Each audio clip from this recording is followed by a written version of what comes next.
The regular Township Board meeting of Chesterfield Township for August 24th, 2021, to order. All stand for the Pledge of Allegiance.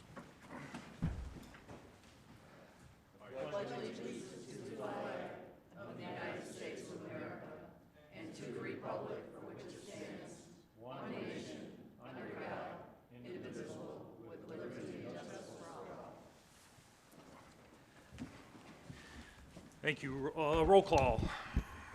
Trustee Anderson. Here. Trustee Joseph. Here. Clerk Berry. Here. Trustee Vosberg. Here. Treasurer Elliott. Here.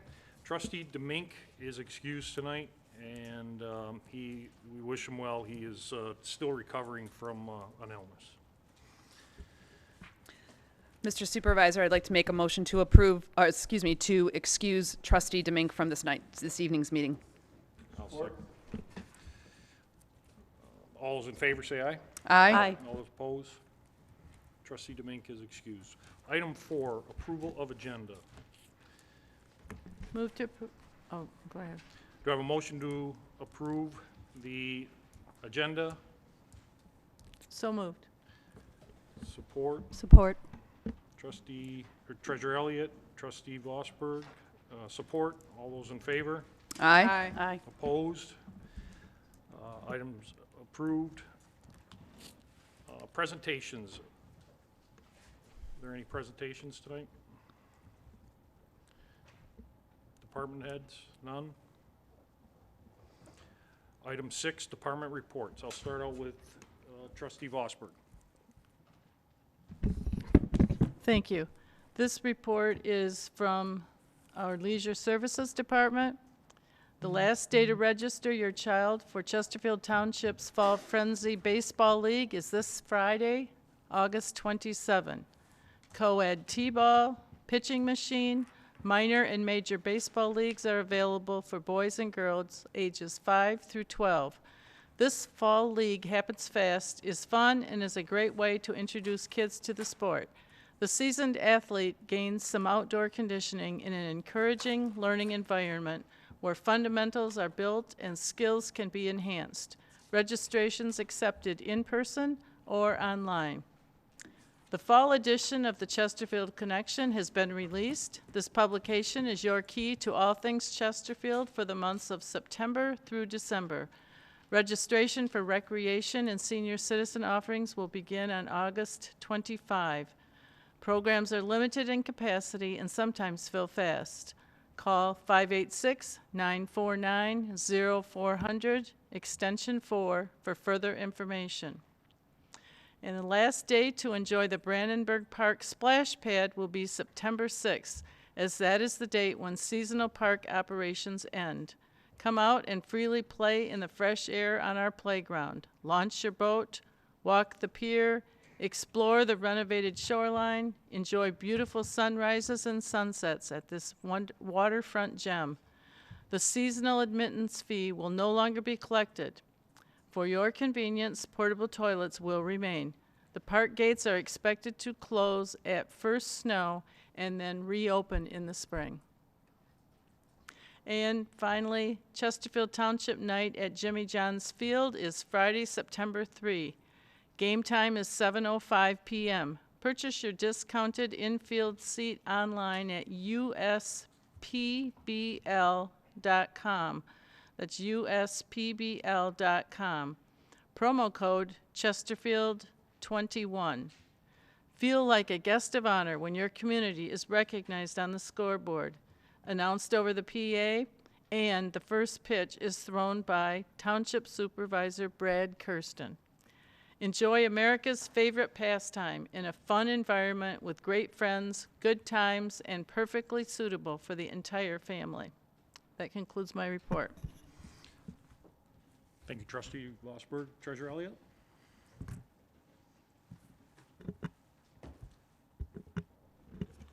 Please take a look at the screen here. And the Treasurer's Department, I would thank Deputy Treasurer Ellen Clark and the staff for putting together a presentation and helping us work together and crunch some numbers to bring this information to you. So this is a chart of the taxable value by year for the last 10 years. Take note of the values in 2010 and how they dropped drastically from 2010, and then you'll see in 2011 and 2012, you'll see the dip there. They did not fully recover to those levels until 2018. And Ellen Clark, did you want to add anything to this particular slide? Yes, as they had projected before in when the recession went into effect, they projected that we would not recoup taxable value for at least 20 years. And as you see in this graph, we have only waited about 6 to 7 years, and now it continually, gradually increases. Next slide.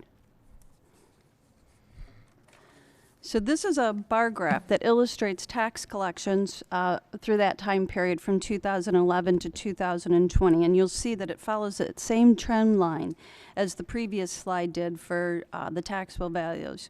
Take note of that small drop in 2017, and Ellen would like to explain that drop a little bit. Yeah, the drop in 2017, if you all remember,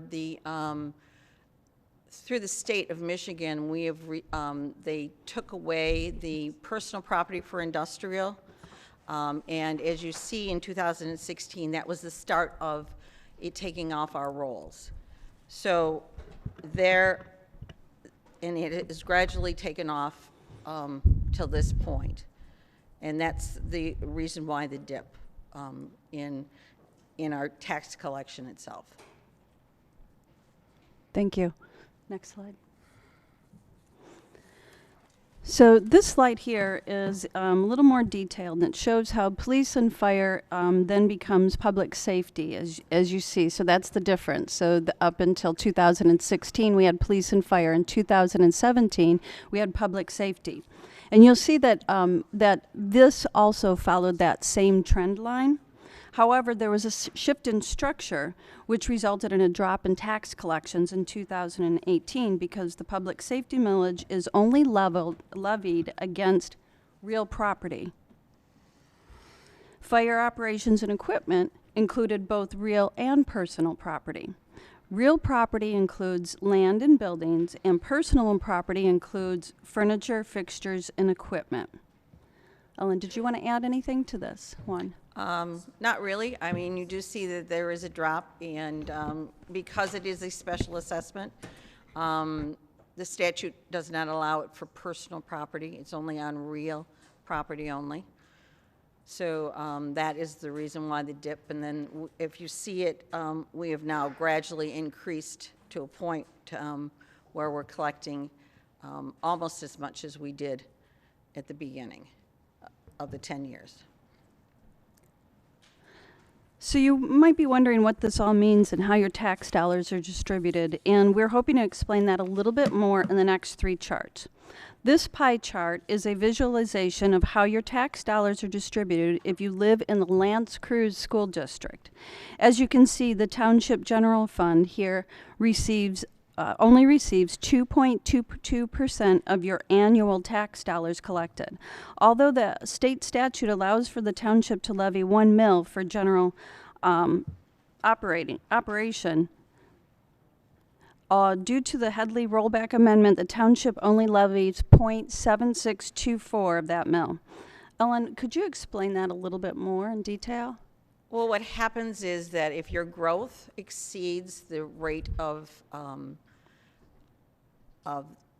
CPI, you have to, as a township, roll back any ad valorem taxes so that you don't exceed the growth that is projected. And that's why we have rolled it back. We originally we are entitled to 1 mil, and through the years, it is reduced back down to 0.76. And as we grow still, because of all the uncappings and things like that, we will still continually roll back. because you're not supposed to, according to the Headley Amendment, you are not supposed to receive any more tax dollars than the rate of inflation. Thank you. Next slide. So this pie chart is for those who live in the New Haven School District. As you can see, there's a little bit larger percentage of your total annual tax dollars that are distributed to the school district. The public safety rate will still remain at 7.95 in this illustration, and the general fund levy of 0.7624 remains the same. Did you want to add anything? No, the reason why there's a bigger percentage as far as the school district is concerned is that they levy more debt retirement. Their millage rate on their debt retirement is slightly larger than L'Anse Cruz's school district.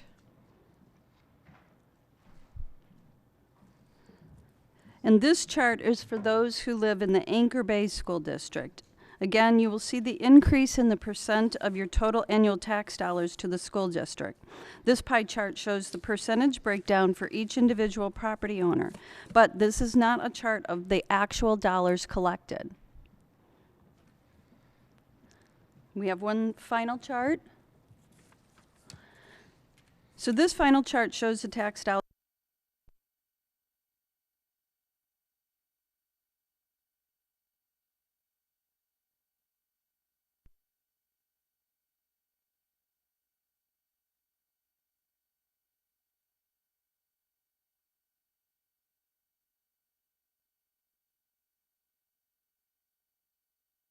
District and 6% is from properties in the New Haven School District.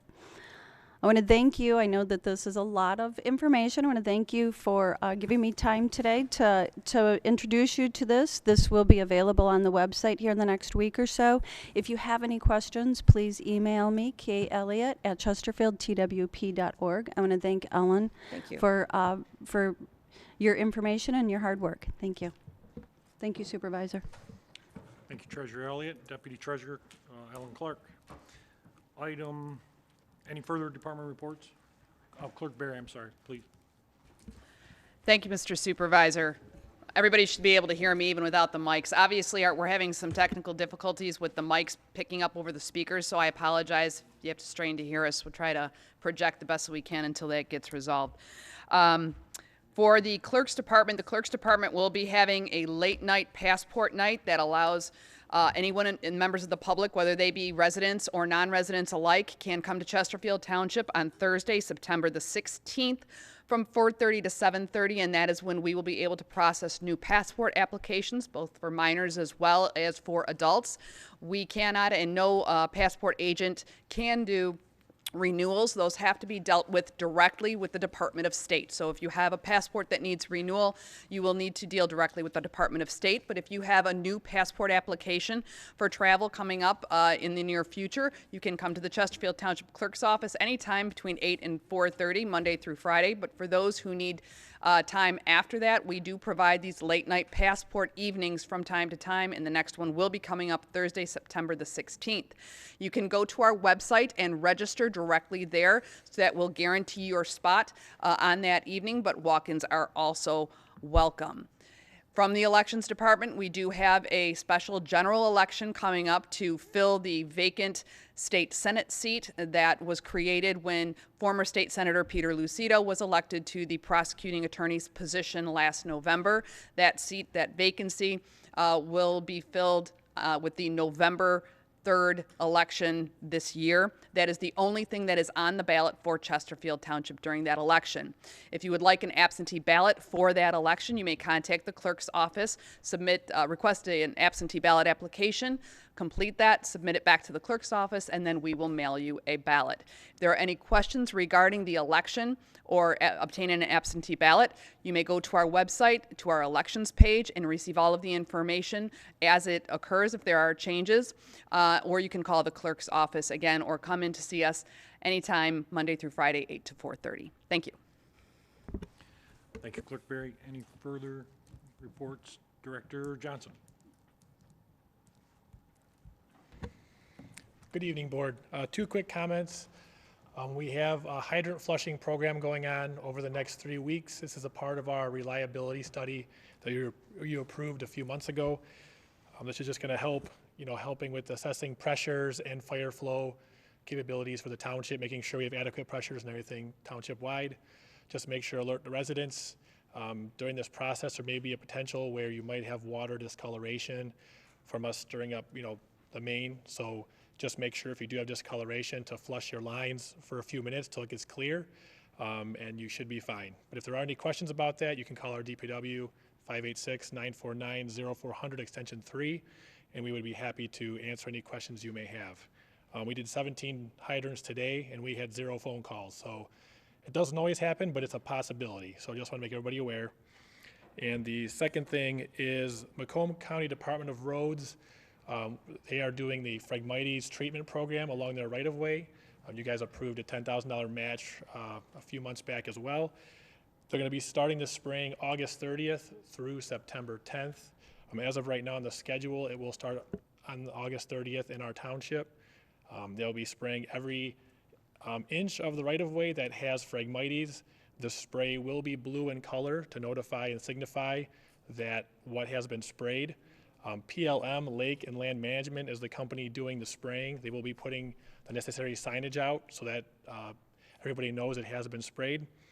And the spray is water soluble and can be washed off easily, so it's not permanent.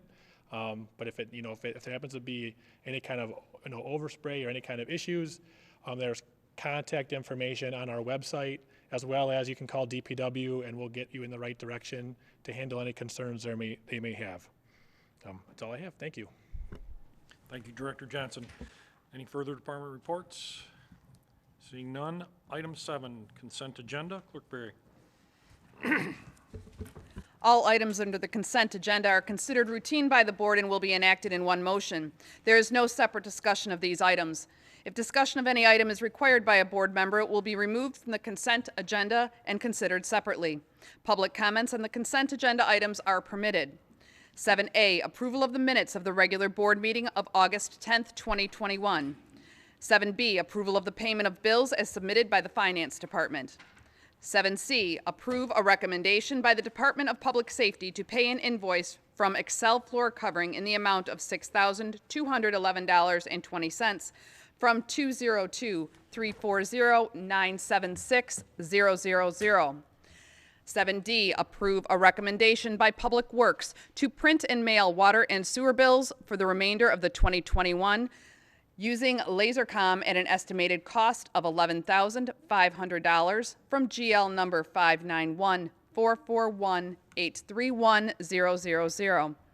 7E, management reports submitted in accordance with APO 04-2018, Board Rules and Procedures, Consent Agenda, Section 4.3, Section 7, Sub C. Mr. Supervisor, I'd like to make a motion to approve the consent agenda with the removal of item D for separate consideration.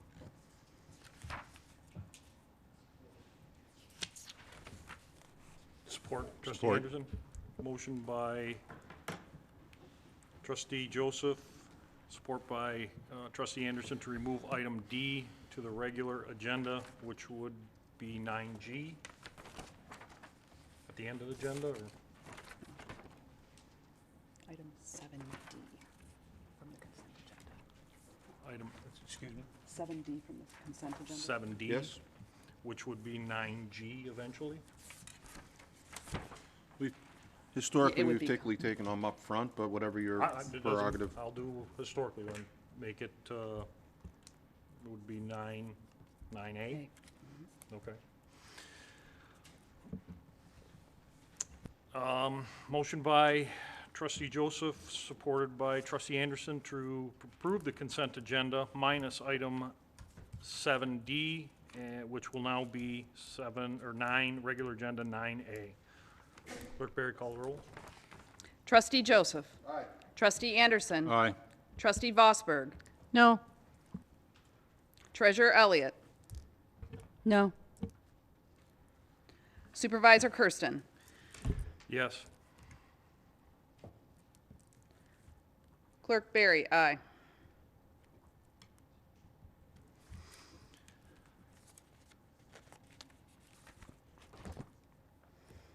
Motion passes. Item 8, public hearing. I'm sorry. You got me. Public comments, comments from the public.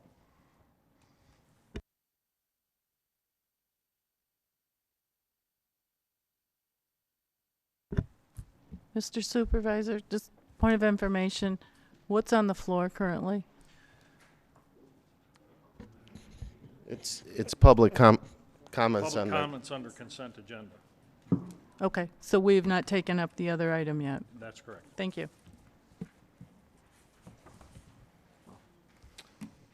I'm going to try to speak a little bit louder. It never fails anytime we get a room packed with people. We seem to have technical difficulties in the township. Good evening, board members and Chesterfield Township residents. My name is John Spica. I reside at 53978 Connor Drive. I have a couple questions regarding a couple of the charges on the bill run that taxpayers are paying for. Under GL number 101-752-931.002, there are two bills for Ultima Lawn Care, one for the Weber Paddle Park and the other one for the Roundup spraying.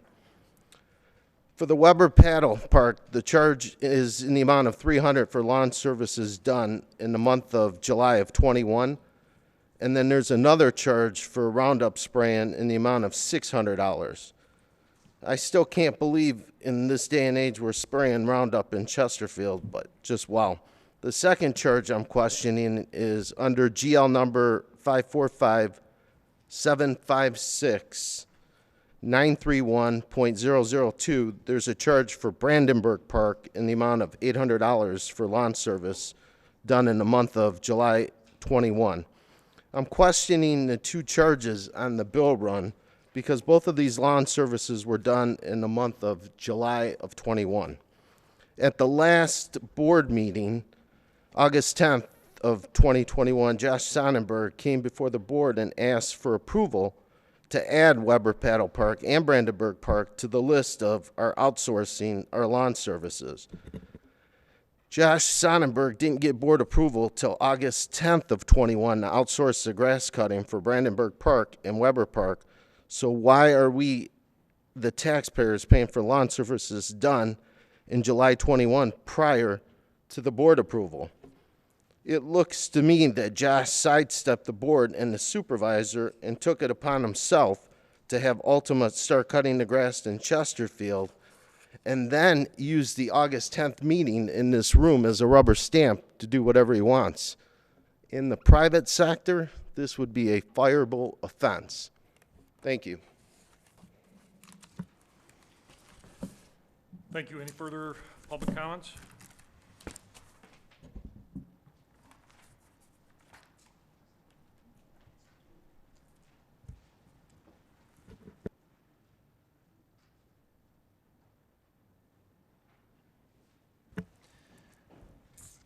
Item 8A, public hearing.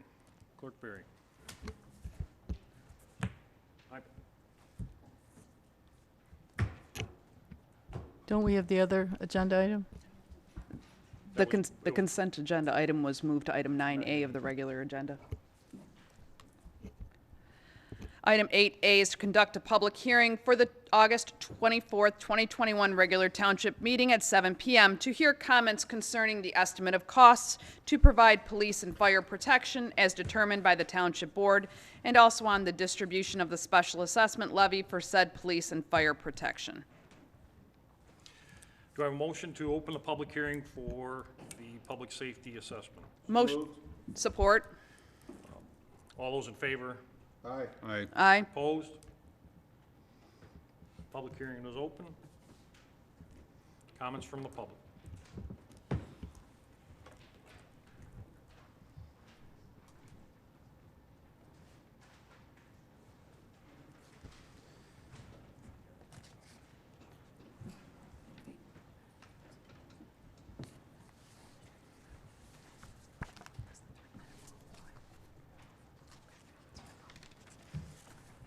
I understood that this, Joe Catich, live on Sutton, understood that this meeting was not basically to discuss the estimate of costs, but essentially to determine whether you're going to go ahead and set a date to go over this as the proposed budget. So my main concern here is looking at the budget, since this whole thing started back in, when was it, 2020? When you incorporated the Public Act 51 to combine the police, fire, and fire fund into one unit so that you could better distribute the funds available to you. In doing this, my main problem with it all the time is the fact that that act that you got into allows you to add 2% more to what you were basically going to charge on millage. Right now, you're about 8 mills. That act allows you down the road, or now, whenever you want to tack on 2 more mills. Without any input from the public, you could just do it on your own, just like you brought that act in. Now, there doesn't seem to be any incentive to control that budget in the police department or the fire department.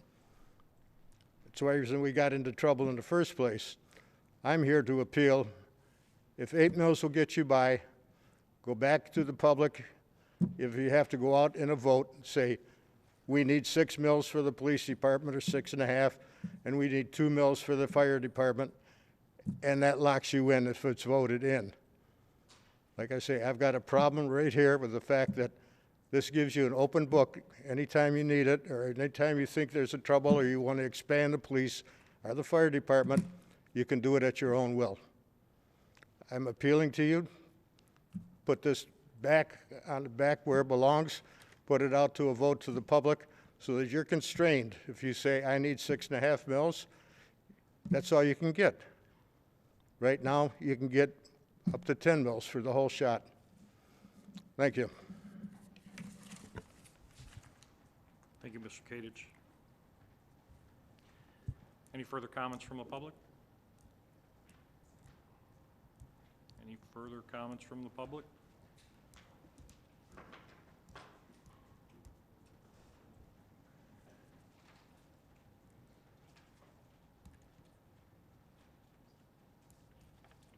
Good evening, everyone. My name is Al Adams. I live in Chesterfield. Can you hear me now? Can you hear me now? Okay. My name is Al Adams. I live in Chesterfield. Now, the caveat on what the gentleman said about the millage, because I thought we just passed the millage last year, and now here we're coming again. I didn't know they had combined the police and fire up under a public safety hat.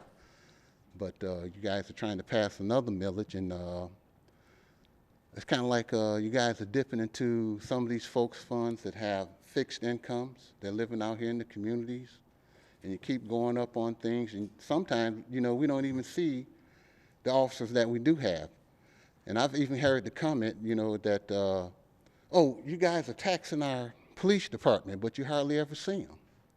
Every now and then we might see a police officer here and there running or making a run out. You know, I don't have anything against the police department, but to increase the millage on the people, on all the taxes that we do pay, I'm kind of like against it with the gentleman there. And I live right here in Chesterfield. And I was like, wow, again, then they just passed this law. I thought they passed one in 2020, a millage vote in 2020 for the police department that it went through. I thought they did. But now here it comes again, another millage increase. So yes, I oppose the millage increase on the police department because it looks like they're doing pretty well. You have a nice department, you know, they're well functioning, they have equipment, they have new equipment. I continually see their equipment getting better and better and better. And I don't know if they are public safety per se, firemen and police together. I don't know if they do that yet because that's what the public safety department does. But I thought the police and the fire were two separate entities. So I agree with the gentleman about the millage. If you're going to have a millage and you want to have it under one umbrella, stick with the 6% that was already passed instead of trying to bring in another 2.5%. That's all I'm saying. Guys, have a good evening. Thank you.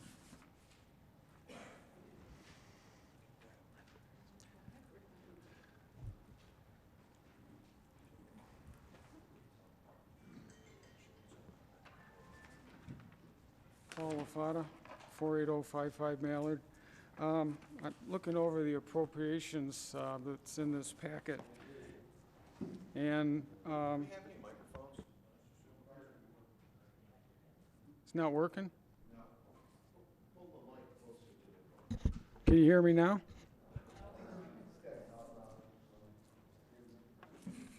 Well, I guess I'll just have to talk louder. I'm looking at the budgeted appropriations, and from what it was in the last budget, the appropriations is missing about $800 and some odd thousand for administrative fees. Is that going to pop back in here so that there's a budget amendment shortly, or are we playing that we have to transfer funds to the general fund for public safety administration fees of $800 and some odd thousand? It's not on the budgeted list. Thank you. Any more comments from the public?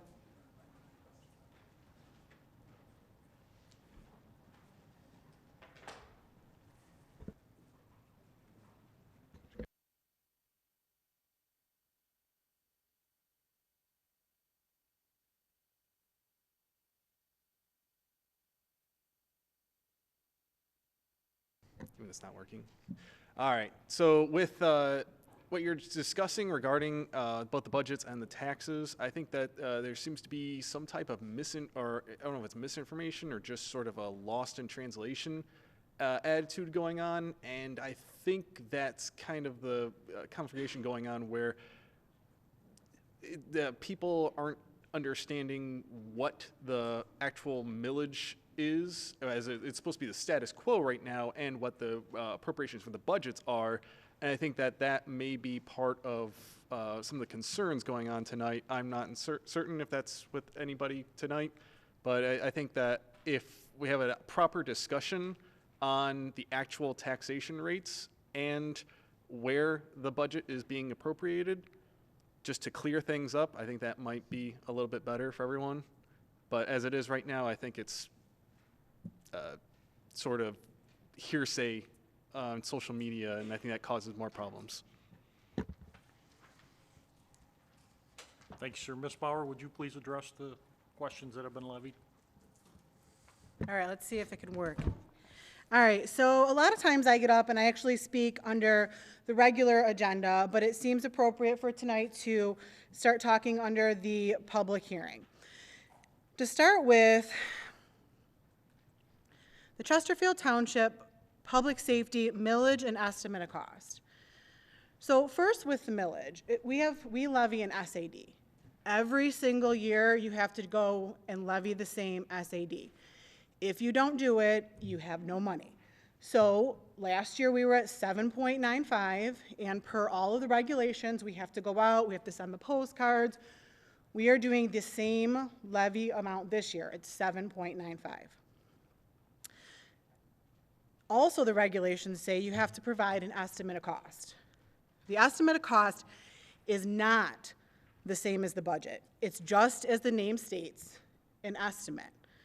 For 2022, public safety will still go through all of the normal procedures. We have open public forums, we have study sessions, we go in depth on actually looking through and budgeting and approving the public safety budget. This is just the regulation that goes with establishing the SAD, having an estimate of cost. So let's get into what the estimate of cost is. There's a brief summary on the board up there. In addition, I had estimated about 25 people here, so if you need one later, I can email something to you. But I provided kind of a handout so people had what the millage was going to be and the estimate of cost. So in the summary, the millage request at this point is 7.95. That's going to generate approximately $14,194,000. The only other revenue that we're estimating for the public safety in total is $1,082,000 approximately.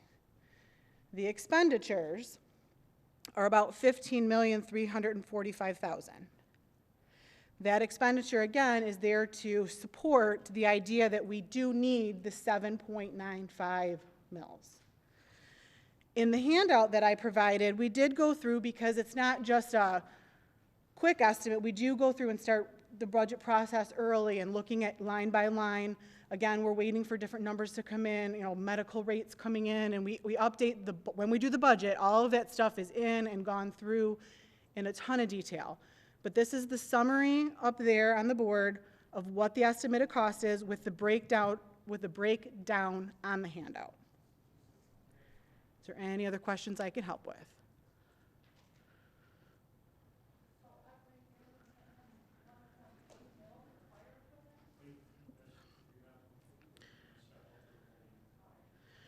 So, and I guess I didn't quite hear, but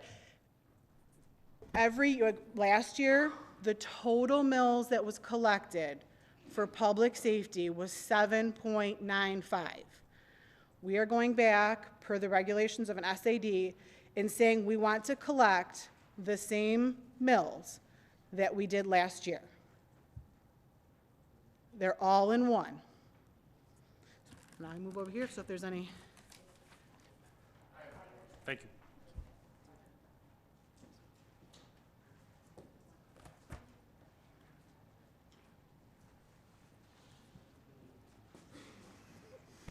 So if I understand what you put up there, we're going to be in the negative, is that correct?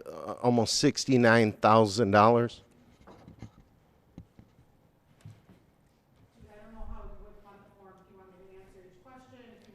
Yes. Okay, and then one other question that I have, it's a follow-up that Treasurer LaFata had brought up that I didn't hear addressed was, I don't see, can you please tell the residents what the administrative fees, they were over $800,000 for the police department, what they consist of, and why they're in the budget and why they're not up there? Thank you. So the two questions. For the estimated cost, which is not our budget, the estimated cost is showing that to be in the negative 68,000. It is not what the budget's going to be. The budget will be different. We will be getting in more specific. I'm going to use medical, for example, again. We're getting in more specific numbers that we will be estimating for every single line item. We do that with the department heads. We then take it to the supervisor. We sit with every board member. We analyze every line item. There is a lot of work that goes into it.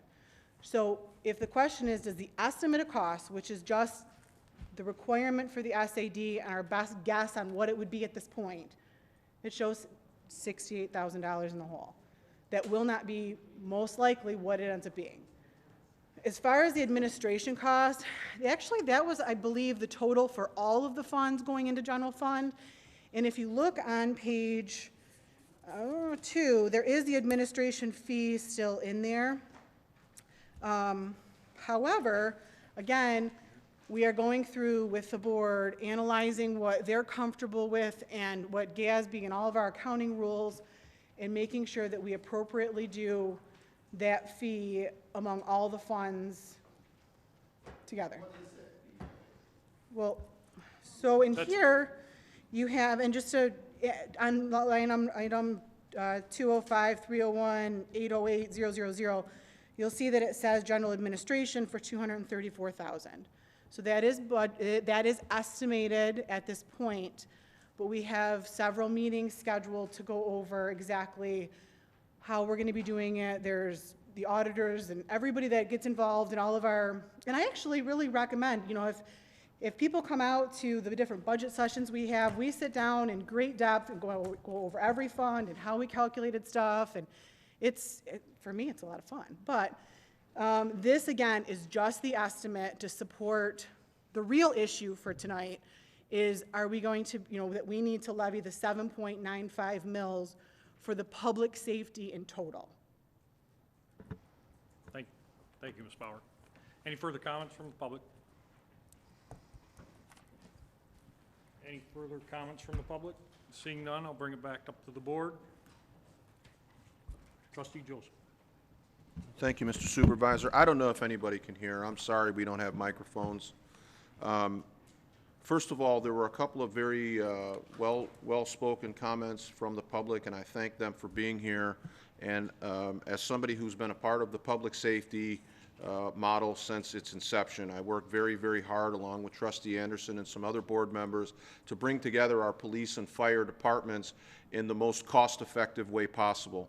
And the way that we did that, as the first speaker talked about, we had previously, prior to our public safety SAD, we had a very complicated and restrictive millage process. We had a police SAD, which was approximately 5 mills, and then 2 fire millages, which equated for the remainder. It was somewhere just slightly over 8.3 mills.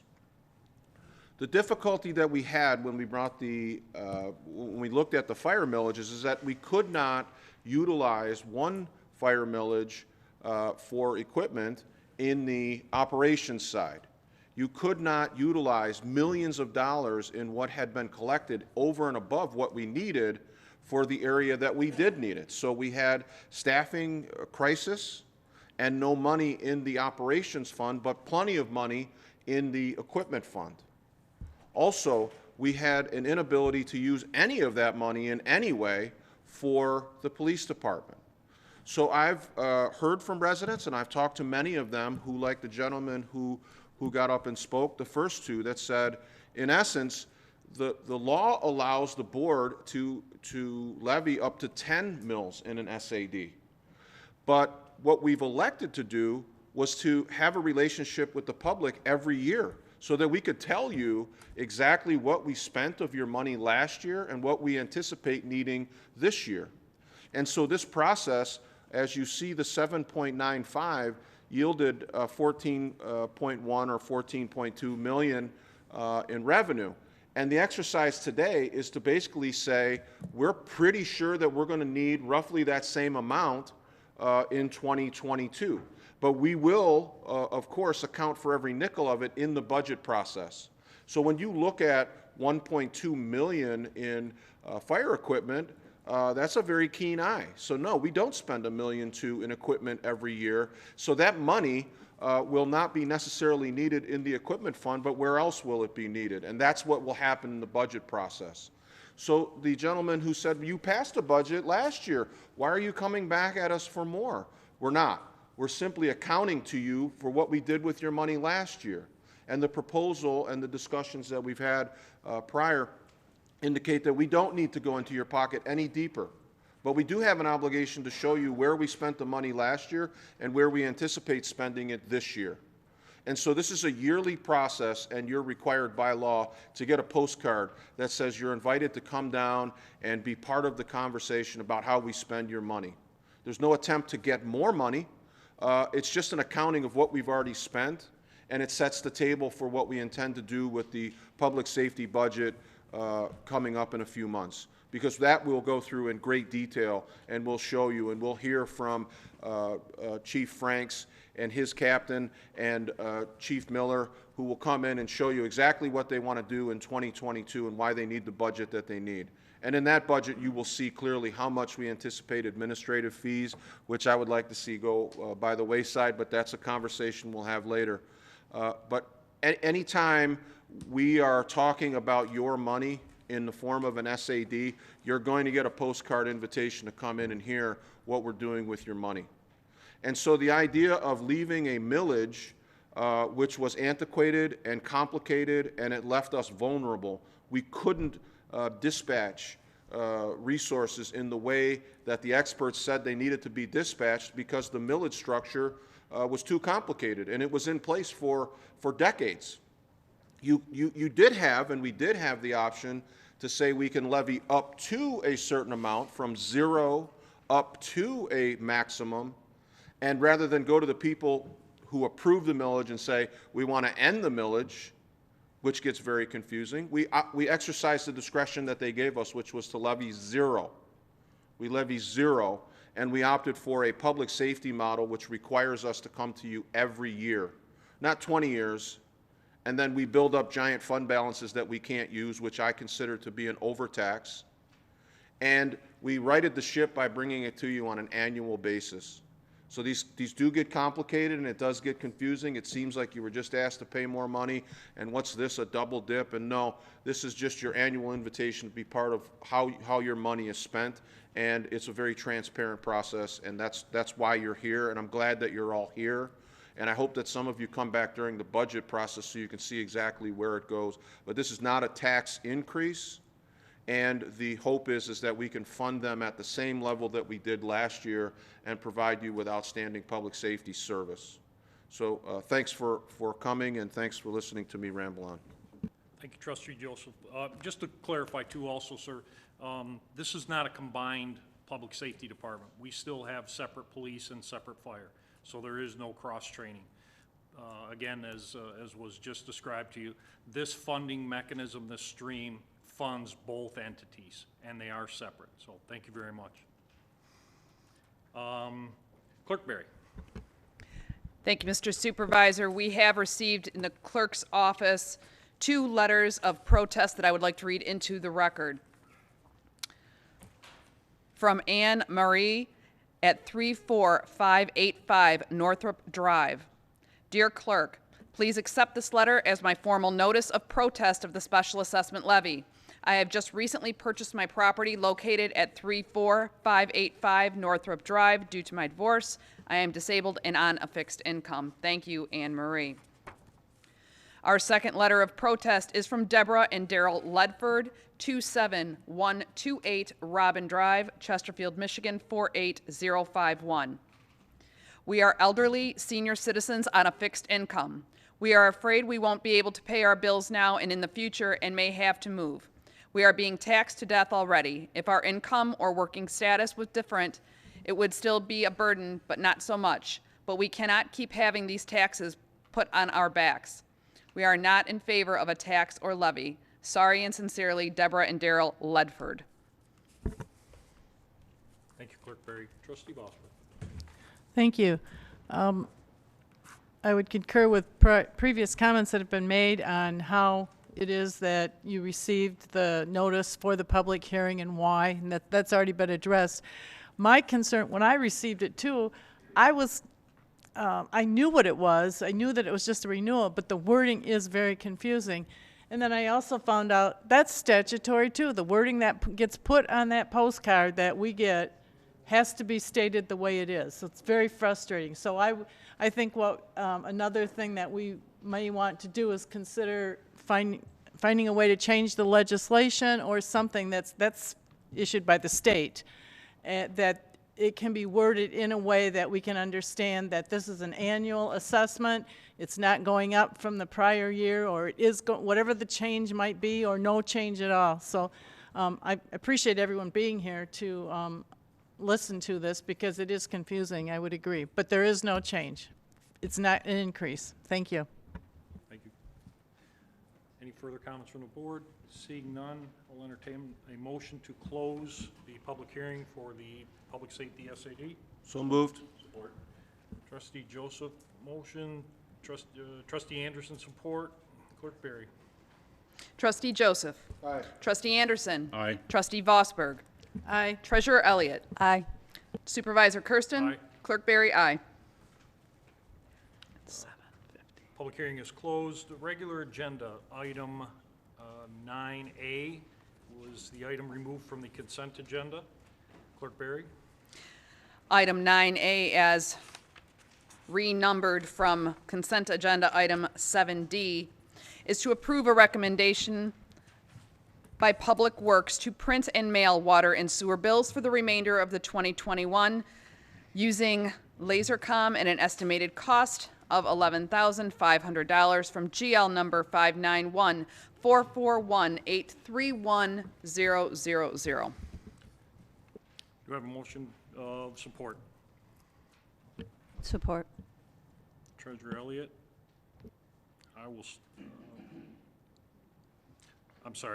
Motion to approve.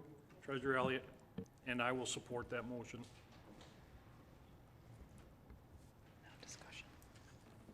Discussion. Director Johnson? Yep, good evening, Board. So with this topic, we were looking at this for about 3 or 4 months. The pressure sealer that actually folds our water bills was starting to fail. So that opened up the conversation of, do we purchase a new machine, or do we look at potentially finding a savings by having a company come in and do the printing and mailing for us? So that is what is brought before you today.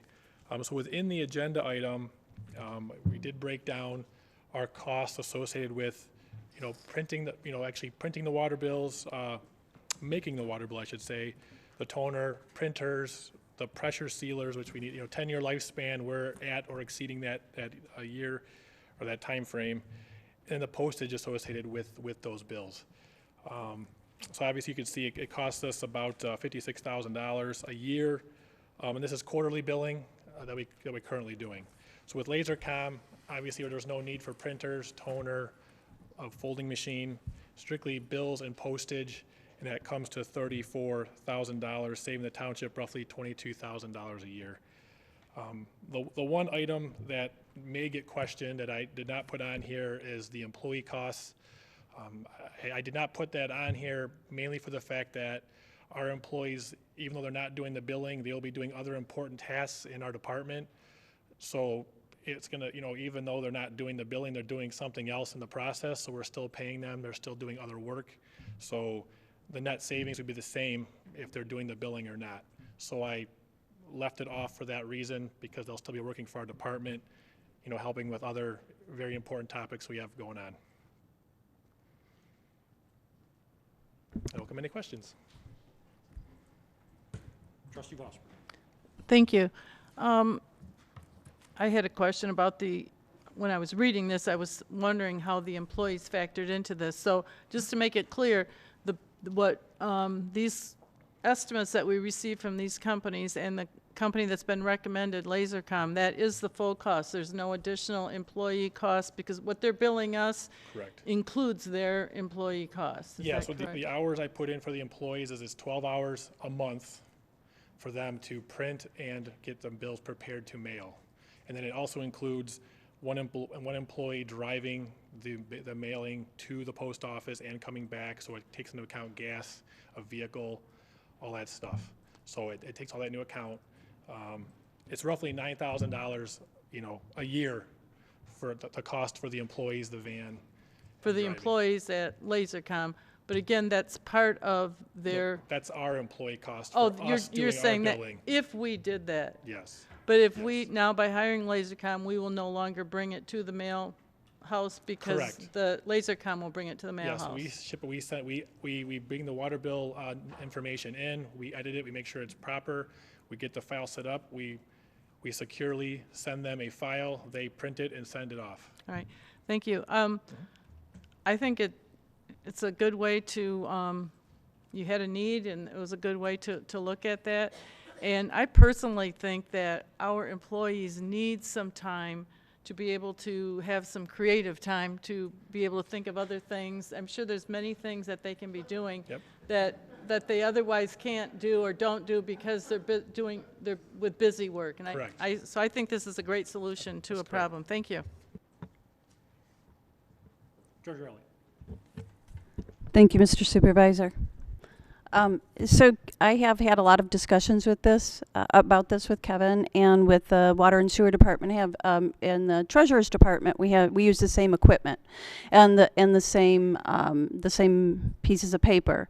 So to give you a visual of what that looks like, so this folding machine is in the middle of the department and it's folding and it's running. And so your employee cost is somebody, it jammed, run and go and do that. So they're on the phone talking to residents and taking care of things. And now I have to stop doing this, important task to go and fix a paper jam, right? And so when Kevin had come to me and said, well, so we have 3 of these folding machines here in Chesterfield, 2 in the Treasurer's Department and 1 in Water and Sewer.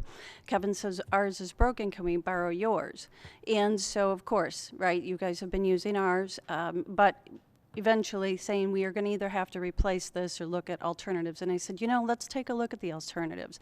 So Kevin and his staff went and did a lot of shopping around, did a lot of looking into what other companies are doing, what other communities, local communities are doing, and that's where you got these other companies that outsource. And so then we talked about, are there other things that your staff would be doing? You know, and 10 hours cumulative, one employee over an entire month, right? It's kind of job neutral. So really taking a look at what is the cost savings. So here's the thing when I was thinking in my mind.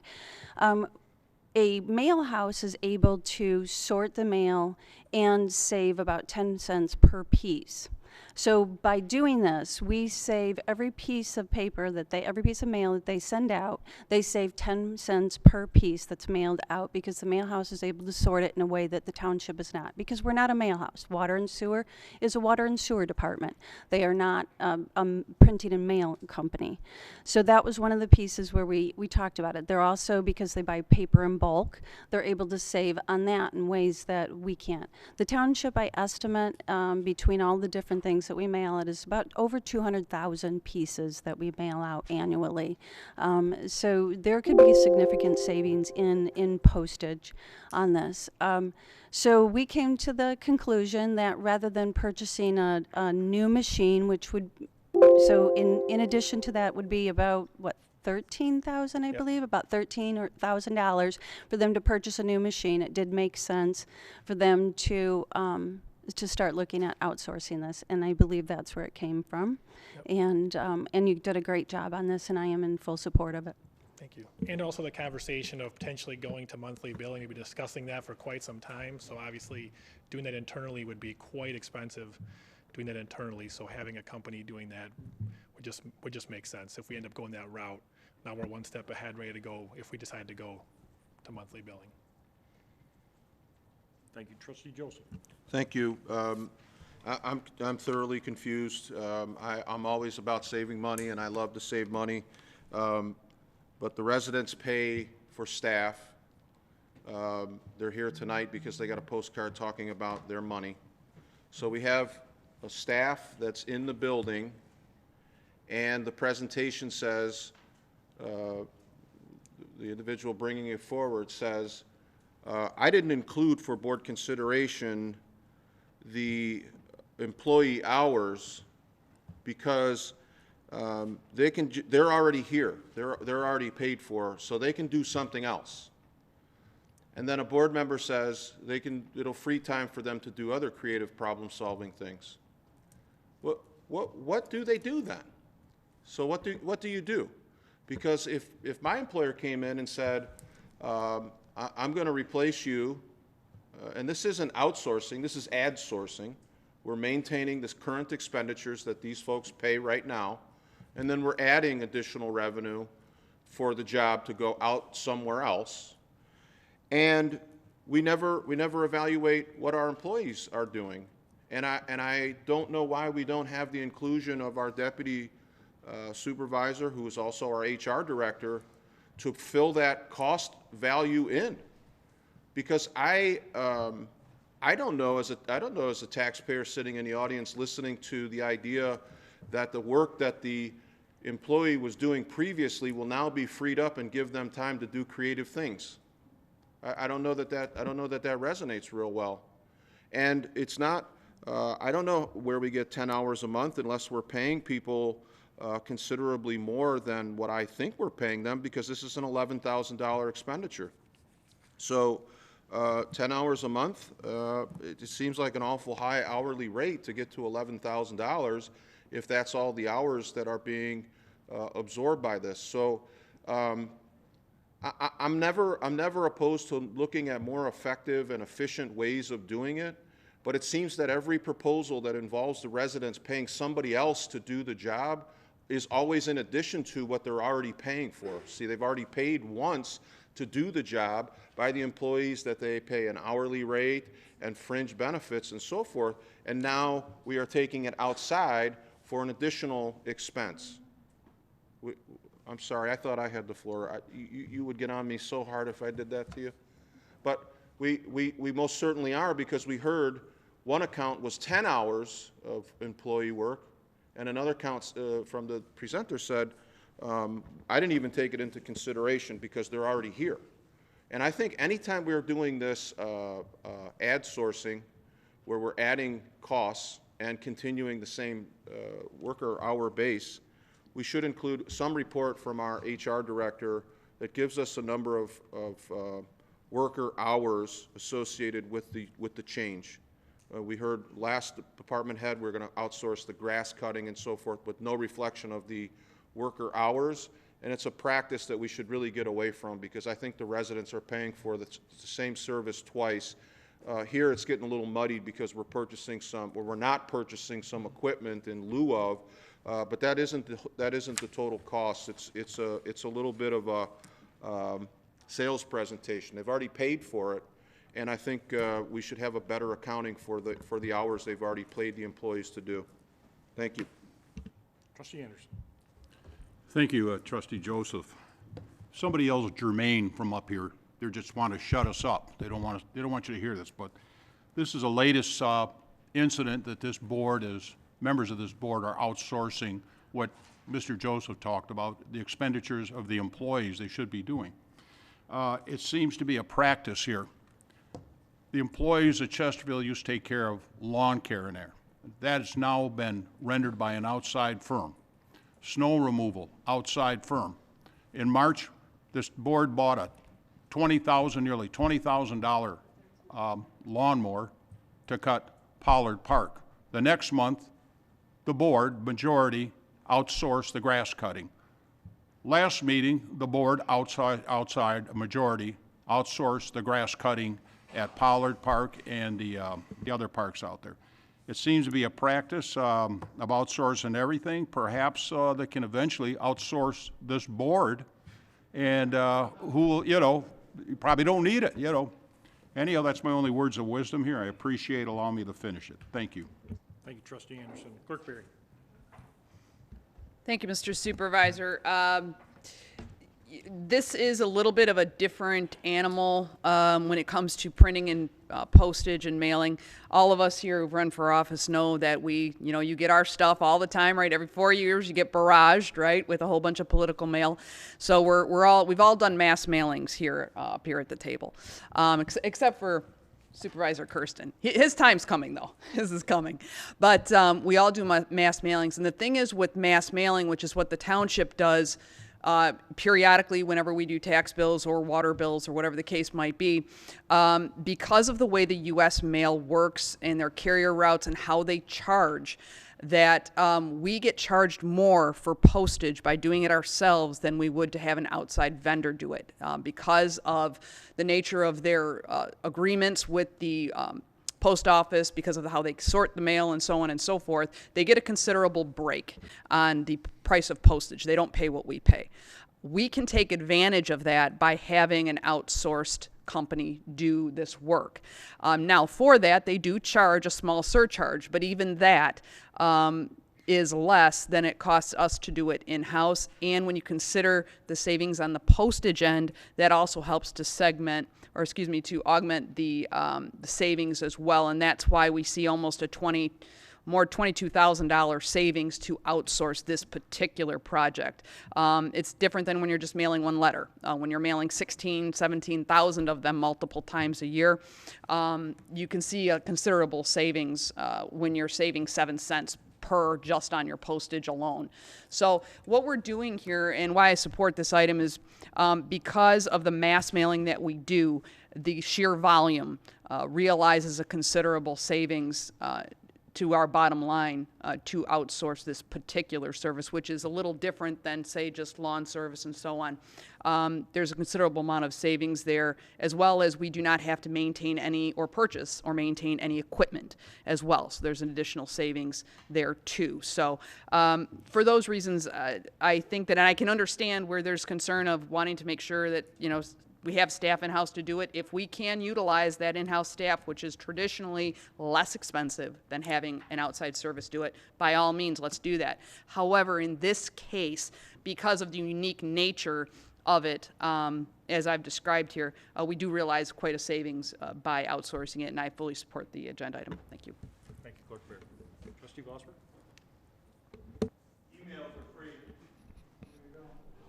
Thank Gosper? thank you. It's my understanding that this agenda item is asking us to approve $11,500, which would be the cost for the rest of this year, correct? And then what's also included in the agenda is, because I too had the thought, oh my goodness, are we outsourcing something again? And it's costing us more money. And then to my surprise, if I understand this, it costs us a total of $34,000 a year to send out the water bills, including the delinquent bills. And just to clarify, that cost is the postage, the paper, the toner, and all of office-type supplies. That does not include the cost of labor. Is that correct? And so that's $34,000. Then the company that we are going to hire will do it, all of that, on an annual basis for $34,000. I'm sorry.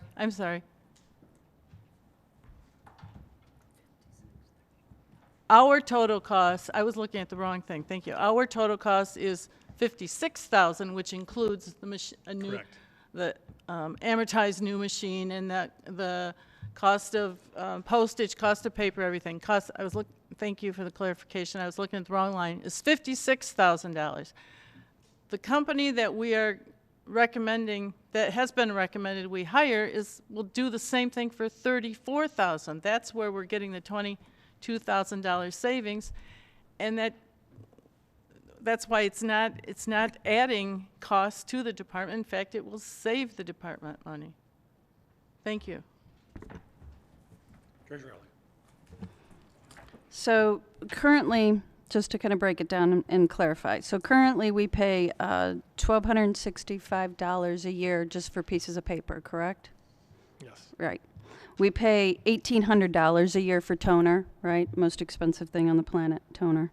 So printer, all right, for printer and pressure sealer, to replace those, that's going to be $13,000. And then postage, we pay $7,900.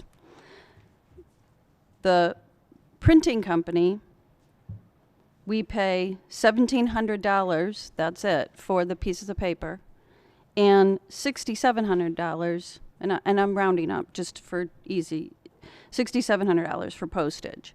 So there's just, that goes back to how I was telling you that big savings in postage is astronomical. This is not the same as other outsourcing, because your employees work as water and sewer. This is not a main function of what they do. This is like something extra. You are adding other services to upgrade the service to the residents in other ways that's going to fill those hours, and you no longer want them to be watching fixing printer jams, is that correct? And Right. ordering I want the toner. board to think that we're not taking into consideration what the employees are doing. We're not just saying, well, now it's just 12 hours free, do whatever you want. Right. We're making sure they can fill that time in a respectful manner. And both myself and Director Coddington, we're looking at to make sure, can they fill these hours with other things? Absolutely. We have a lot of work between water taps, sewer taps, storm taps, garbage calls. There's tons of things they're handling that, a lot of it goes to voicemail where we can actually answer it. So there's a lot of stuff they can handle that they can, wouldn't otherwise be able to, with this freed up time. Right. So we're not gonna burden them with this Right. task that can be done elsewhere at a cost savings to the township, and you have other things that are much more appropriate that they'll be spending their time Much on, more and that's the way you had told me as well. Thank you. Thank you, Treasurer Elliott. Trustee Joseph. So I don't want to go all night. The leading questions, so you have a lot of other things they can do, right? Yes, and then this frees them up, right? Yes. But the reality is, you put together a cost-benefit a return on investment, however you want to call it, and you set up a spreadsheet and it says printing ourselves versus hiring a print company. And nowhere on the cost of doing it ourselves do you list the worker hours associated with that. You just gloss right, it's as if the employees don't even exist. Just by purchasing equipment, the bills will magically appear whether we do it this way or this way. It's wrong, and it doesn't give an accounting of what the taxpayers have already paid for. I agree that they can find other things to do. But if you don't have an accounting of what they do during the day, from the time they come in until the time they leave, and you can just arbitrarily relieve them of duties and have no doesn't even appear anywhere on the cost of savings, print ourselves versus send out, you're going to have a real hard time when you come back and say we need to raise your water rates, because some people are paying attention. Right. They really are. And the people that are handling their water and sewer, when they listen to the guy that runs the place say, we didn't even factor it in because they're already here doing other things. So it doesn't matter. It does matter. And it matters because the most senior person on this board said to you that you'll free up those hours with doing other creative things. And then the treasurer asks you a series of questions, and she says, right, and leading all the way down the line. But this is, and it should, every instance where you're taking something where you're already charging the residents and you're going somewhere else to duplicate that, you should tell the residents what you will save them by the worker hours. They've already paid for it. No matter how many times we go back and forth, and this will be the last time I talk on it, I think they get the point. I hope more of them see it and hear it, because this doesn't work anywhere in the world except in municipal work, and it's garbage. It just is garbage. It's not right.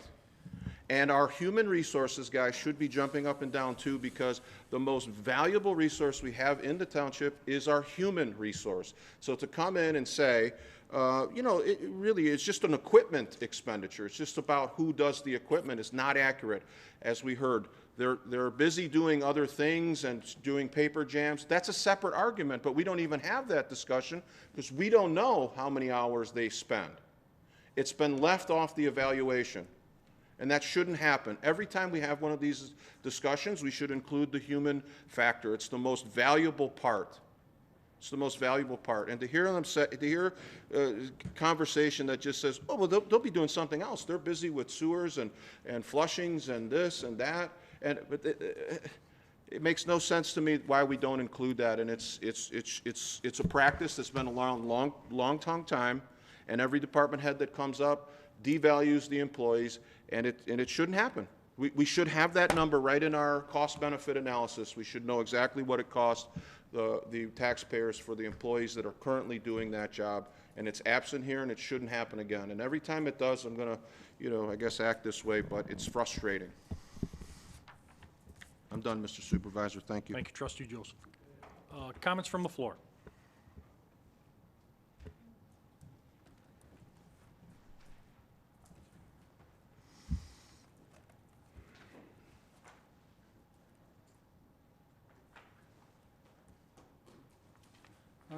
Kind of an interesting conversation up there from the board members. Utilization of your employees is one of the key elements or key metrics that goes into your efficiency. If you don't use your employees, if they're not utilized enough, your efficiency goes down. You're losing money. If you take an employee away from a value-added position and you just take that time away, what you're doing is you're underutilizing your employee. I'll give you an example. Maybe you can go with this one. We have the Detroit Water and Sewer, which is now the well, anyway. So what's happening right now is there's more capacity than is being used. It's being underutilized. So when it's underutilized, we have all this equipment and we have all these people that aren't being utilized. And what happens when they don't get the revenue because it's underutilized, it comes back to the residents' water and sewer bills as a fixed cost because they're going to get their revenue one way or the other. Because they're underutilized, they should be shutting down facilities and they should be letting go of employees. That's how you get your efficiency up. You don't outsource something before you know what your utilization is, before and after, because you're paying for it already. You're not saving any money. You're taking another $11,000 and you're putting it out the door right now. And you can take that to the bank because I've dealt with this for 35 years. Thank you.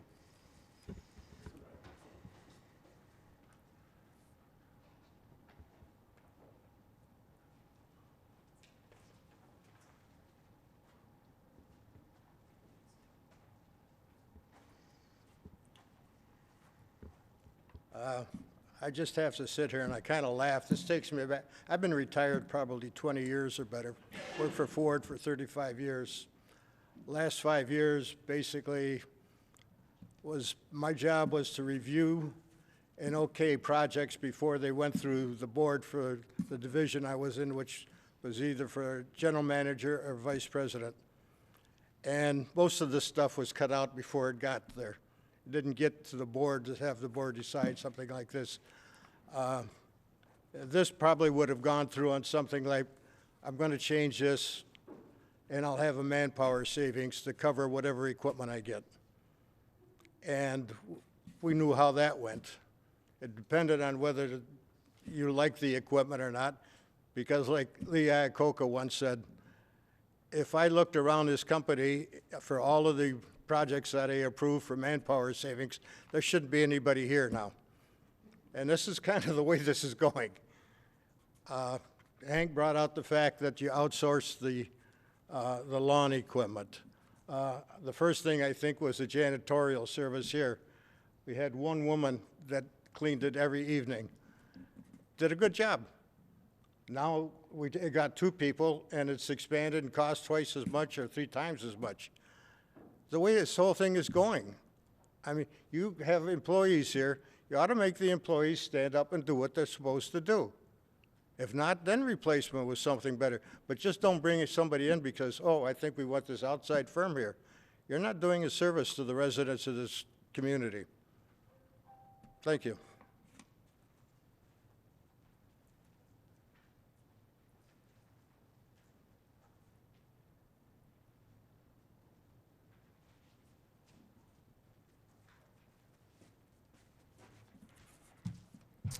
John Speaka, 53978 Connor Drive.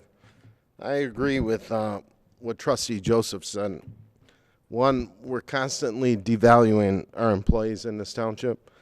We've outsourced the grass, we've outsourced the snow, we've outsourced the cleaning of the municipal building, the cleaning of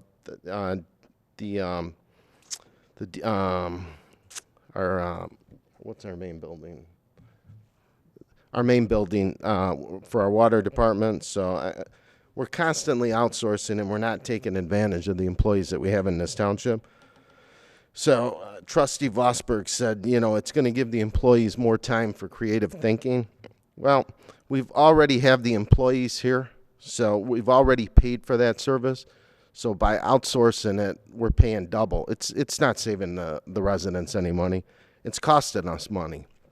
If you look at the whole picture from start to finish, it's costing us money. So I'm totally against outsourcing this. We should leave it in-house the way we've been doing it. We should value our employees. Thank you.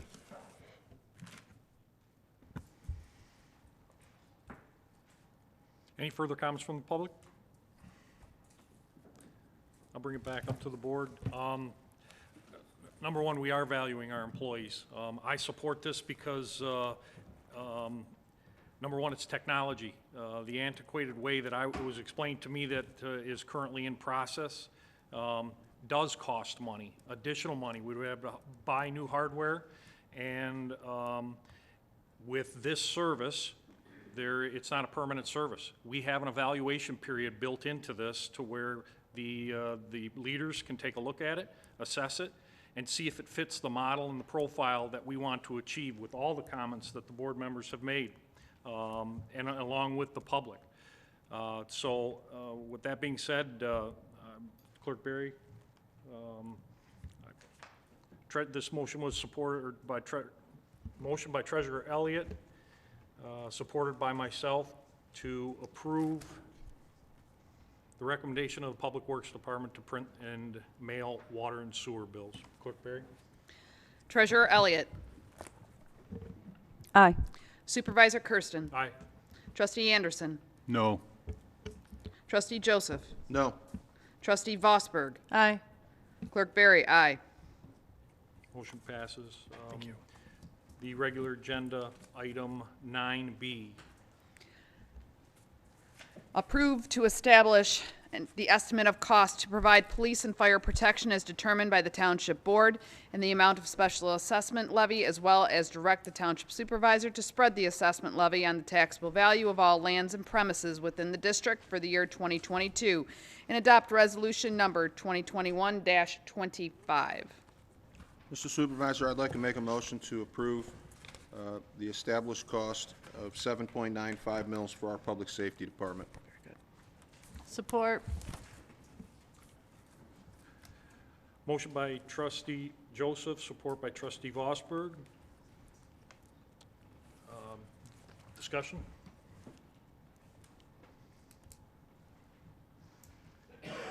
Comments from the public?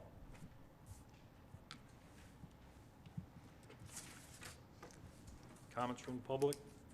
Seeing no comments from the public.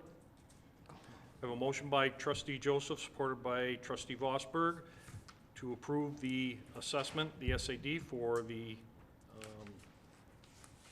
levy for the Township Public Safety Department. I'm sorry, Clerk Berry, please call. Trustee Joseph. Aye. Trustee Vosberg. Aye. Trustee Anderson. Aye. Treasurer Elliott. Aye. Supervisor Kersten. Aye. Clerk Berry, aye. Motion passes. Item 9C. A recommendation by Supervisor Kersten to reappoint Marvin Stepnack to the Zoning Board of Appeals with a term ending September 1, 2024. So moved. Support. Motion by Trustee Joseph, support by Trustee Anderson. Comments from the board? Trustee Joseph. Just a brief one. I've known Mr. Stepnack for many years, and I appreciate the work that he does on the ZBA. Having served with him on that board, I've very much appreciated the opportunity to have a very comprehensive discussion on every item that comes before the ZBA, and I appreciate his leadership in that way. So I'm very proud to support this agenda item, and I thank him for his service. Trustee Vosberg. Thank you. I too have known Mr. Stepnack for quite some time and in other capacities, but I appreciate the leadership that he does provide to the ZBA now that I'm a member of it and still learning, and he's very patient and willing to help out. So thank you. Comments from the public? Trustee Anderson, I'm sorry. Yeah, you left me out there, yeah. Known Mr. I'm looking for the red lights. All right. Yeah. Stop, go. Yeah, I know Marv quite a while here, and I had been fortunate enough to serve about 6 years, 2 years, and then a 4-year term with him on ZBA. Chairs it, does a tremendous job, shepherds a process, knows his laws and that. And thank you, sir. Any further comments from the board? Comments from the public? Would you like to make a statement? It depends on how you guys are going to vote. Let's call it. Motion by Trustee Joseph, support by Trustee Anderson. A recommendation by Supervisor Kersten to reappoint Marvin Stepnick to the Zoning Board of Appeals. Clerk Berry. Trustee Joseph. Aye. Trustee Anderson. Aye. Trustee Vosberg. Aye. Treasurer Elliott. Aye. Supervisor Kersten. Aye. Clerk Berry, aye. Too late.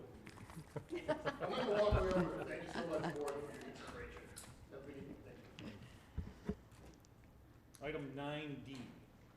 A recommendation by Supervisor Kersten to reappoint Sam Barone to the Zoning Board of Appeals with a term ending September 1, 2024. So moved. Support? Is that Trustee Anderson? Yes.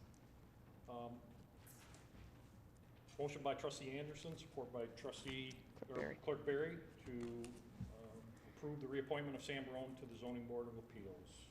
Board comment? Seeing none. Comments from the public?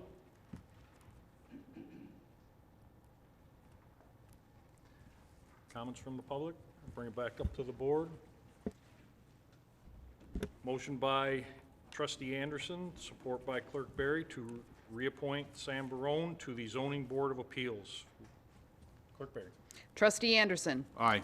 Clerk Berry, aye. Trustee Joseph. Aye. Trustee Vosberg. Aye. Treasurer Elliott. Aye. Supervisor Kersten. Aye. Item 9E. Clerk Berry. A recommendation to adopt APO 17-2021 filling board vacancies and adopt resolution number 2021-26. APO 17-2021 filling board vacancies effective August 25th, 2021. Do I have a motion? Motion to approve as stated. Motion by Clerk Berry, Support. support by Trustee Vosberg.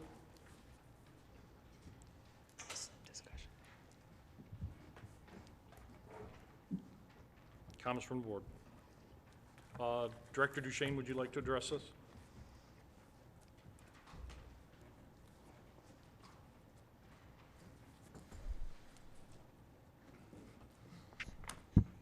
Good evening, trustees.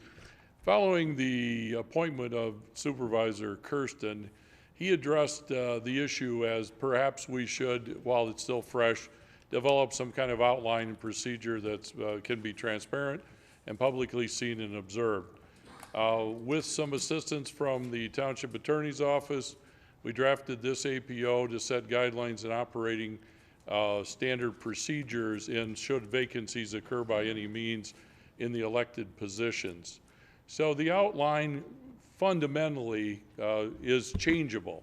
You can alter it, you can modify it should you have, and it's all at the board discretion, as everyone will tell you. You can modify sections, parts of it, but it is an excellent starting point, we believe, for you to carry this into the future. Should there be an unexpected vacancy, it will not be a question of debate about how to take applications, how long they're advertised, or all those mechanical administrative things that are basically ministerial in nature. Does the board have the ability to change the procedure? Sure. It's your rule, it's your guideline. Should a special circumstance occur, you are capable of doing that. But what it does do is provide a starting point and a platform to work from. And that was the intent of the Office of Supervisor, to provide that to the board, so we will not spend that time. We'll be able to spend time on candidate interview and selection. Thank you, Director Duchesne. Comments from the board. Trustee Anderson. Yeah, thank you. I know I had the opportunity to talk with Mr. Duchesne, and I believe since the mid-70s on this or mid-90s on this board, their ballpark figure of probably 6 deaths or resignation among elected members. Previous boards and this board got through the process of filling those positions. I think I believe it's very good that we have a regular written protocol to follow instead of inventing a process every time these vacancies occur for whatever reason. A minor point is on page 2, and I've discussed this with Mr. Duchesne. If you go to page 2 near the top, there's a Township clerk shall prepare and submit. At the bottom there is that it mentions about candidates for the vacancy that they may be applying for on this board. That the applicant be a qualified elector and hold no other public office and have no employment under the township government. I'd like that to be clarified, that suppose there is a vacancy on this board and an employee wants to apply for it. If they were selected to fill the vacancy, of course, it would be automatically, I believe it's a legal point, that they would have to resign their position. Or if they were perhaps a trustee that was going for a higher office, they would have to resign it. My concern is that a candidate who may be an employee or a candidate that may be an elected official may go for a higher position within this board vacancy, and someone to say, well, you got to resign that position, or you have to resign your employment before you apply for that position. I just would like that fine-tuned a little bit as far as that point goes. So if in fact they were selected, they'd have to give up those other positions. Thank you for that point in the conversation. If I may, the intention in our discussion was to refer to the incompatibility in public office, which would force a resignation and choice. If there's any, we can add that it would be not at time of application, but subsequently, if there is an appointment made, then the incompatibility in public office will require such selection to be made by the selected candidate. And I do appreciate that. I just wish you would clarify and put that in there. We will. Instead of we can add the way language it's written now, sir. Yeah. that in all terms, this does not apply. In fact, we can make the change now with the assistance of the attorney. Perhaps we add that not at time of application or following time of application, after appointment, that they must recuse, or excuse me, not recuse, but surrender one of the positions and resign. We can certainly work with you to fix that and add that. Mr. Supervisor, I would ask the maker of the motion to enter into the a friendly amendment to incorporate Mr. Anderson's request and Mr. Duchesne's clarification along with our attorney. Clerk Barry. Yes, I'd be willing to stipulate that my motion will include the changes that have been requested at this time, with the proper language being supplied by our legal counsel. Understood. And we will record that in the minutes at next meeting. You'll see that. Thank you. Thank you. Thank you. Further comments from the board? Any comments from the public? Any comments from the public? Seeing none, I'll bring it back up to the board. There's a motion by Clerk Barry, supported by Trustee Vosberg. Clerk Barry? Thank you, Mr. Supervisor. Clerk Barry, aye. Trustee Vosberg. Aye. Trustee Anderson. Aye. Trustee Joseph. Aye. Treasurer Elliott. Aye. Supervisor Kersten. Aye. Item 9F. Consider a request from Windward Bay LLC to rezone parcels 09-21-126-007, 008, 009, 010, and 013.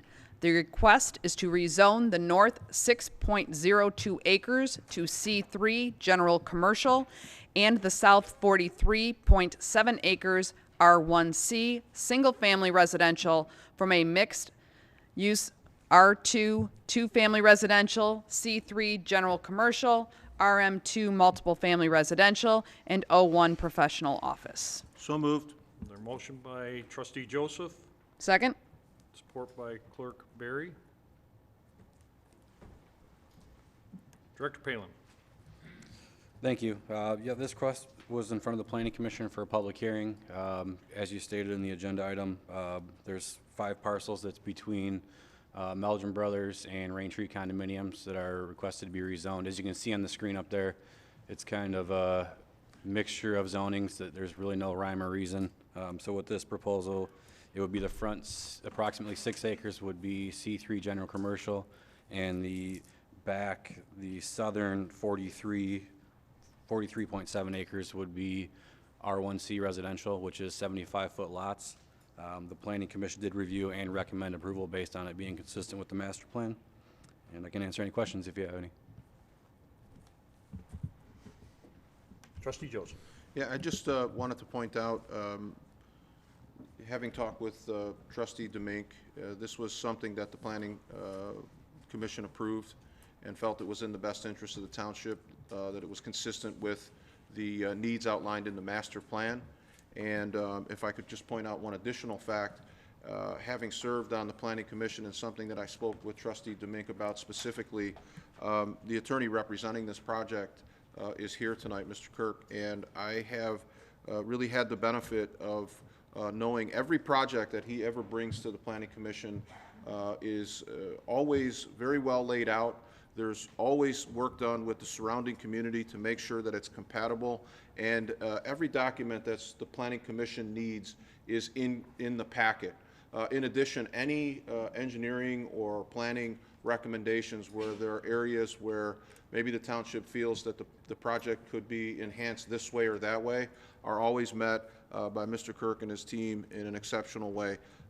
I'm very grateful for his involvement in our township and the way that he pays special attention to our master plan and is always trying to enhance our community. So I wanted to thank him. He sat through tonight's meeting and listened to us talk about everything from APOs to mailing water bills in an effort to answer any questions that we may have. And that's just what he does. And so thank you, Mr. Kirk, and I appreciate this project and this planned rezoning. Any further comments from Clerk Barry? Nothing? Comments from the public? Any comments from the public? Seeing none, I'll bring it back up to the board. We have a motion by Trustee Joseph, seconded by Clerk Barry. Clerk Barry? Trustee Joseph. Aye. Clerk Barry, aye. Trustee Anderson. Aye. Trustee Vosberg. Aye. Treasurer Elliott. Aye. Supervisor Kersten. Aye. Item 9G. Discuss options for repair of 23 Mile Road from the railroad tracks east to Gratiot Avenue.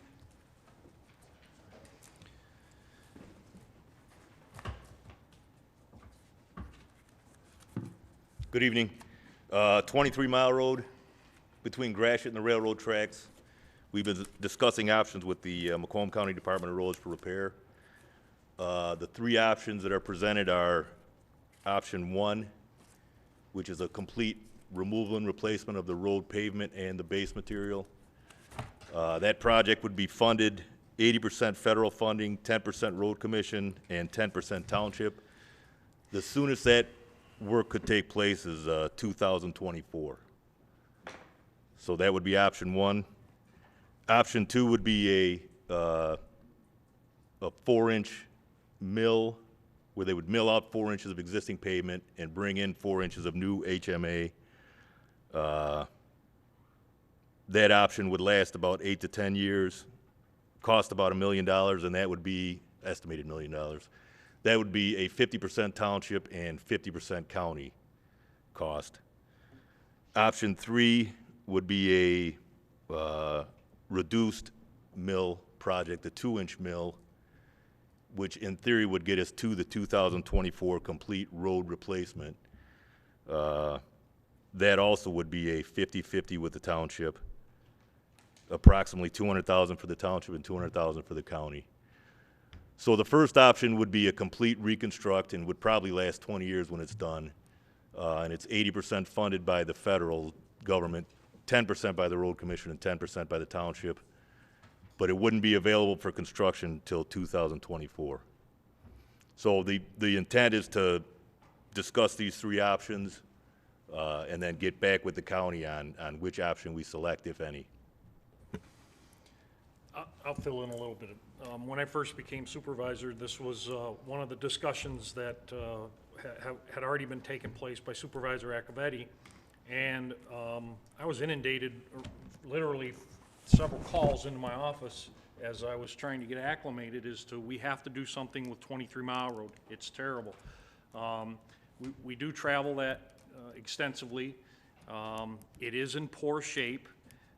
So I furthered a conversation with the Macomb County Road Commission just to see if we could expedite the total replacement of that road. As it was explained to me, as already stated, the earliest it's going to happen for a complete rebuild is 2024. And even that statement can be plus or minus a couple of years. So the conversation went back, what can we do in the short time or a short period fix to at least get us to that point and eliminate some of the unsafe travels of the roadway. Again, the Road Commission presented these three options. It is a share, and it is a cost to this township to at least come up with a short-term gap fix until, again, a potentially 2024. Option 3 is what I would like I think it fits what we need to accomplish. It is a 50-50 partnership, as already stated, with the Macomb County Road Commission. In conversations with the Road Commission, it's going to start relatively quickly. Yeah. If we approve it tonight. It'll fall on their project plan, which is in the area, and as it was explained to me from the Road Commission, they start north and they move south. If we approve it tonight, they asked, because the crew was in the area, that we at least put it on the agenda tonight to see if they could get approval. It would be a project that they could initiate right away. So that's the background on this. These were the options that were presented to us. There's a couple other factors that play into this. It's a heavily traveled roadway. It's problematic for with the roadway. Obviously, that's a separate entity. That railroad crossing, both at Chesterfield and 23 Mile Road, needs also improvement.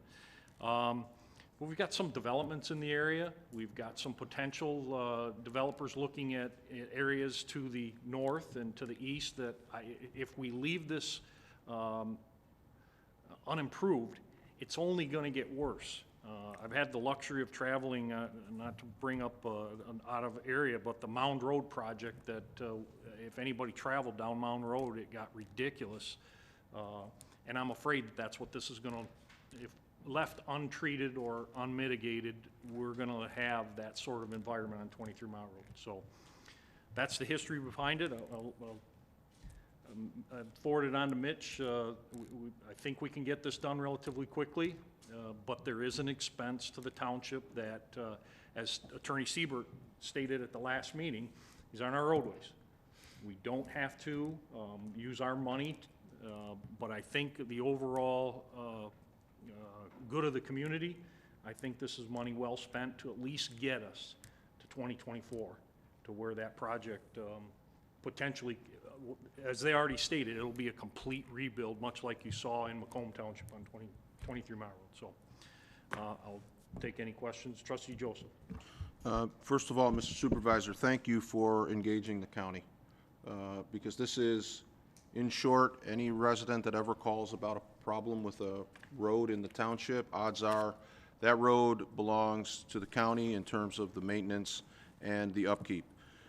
So it is very easy for us to simply say, call the county. This is a county road, call the county, call the county, call the county.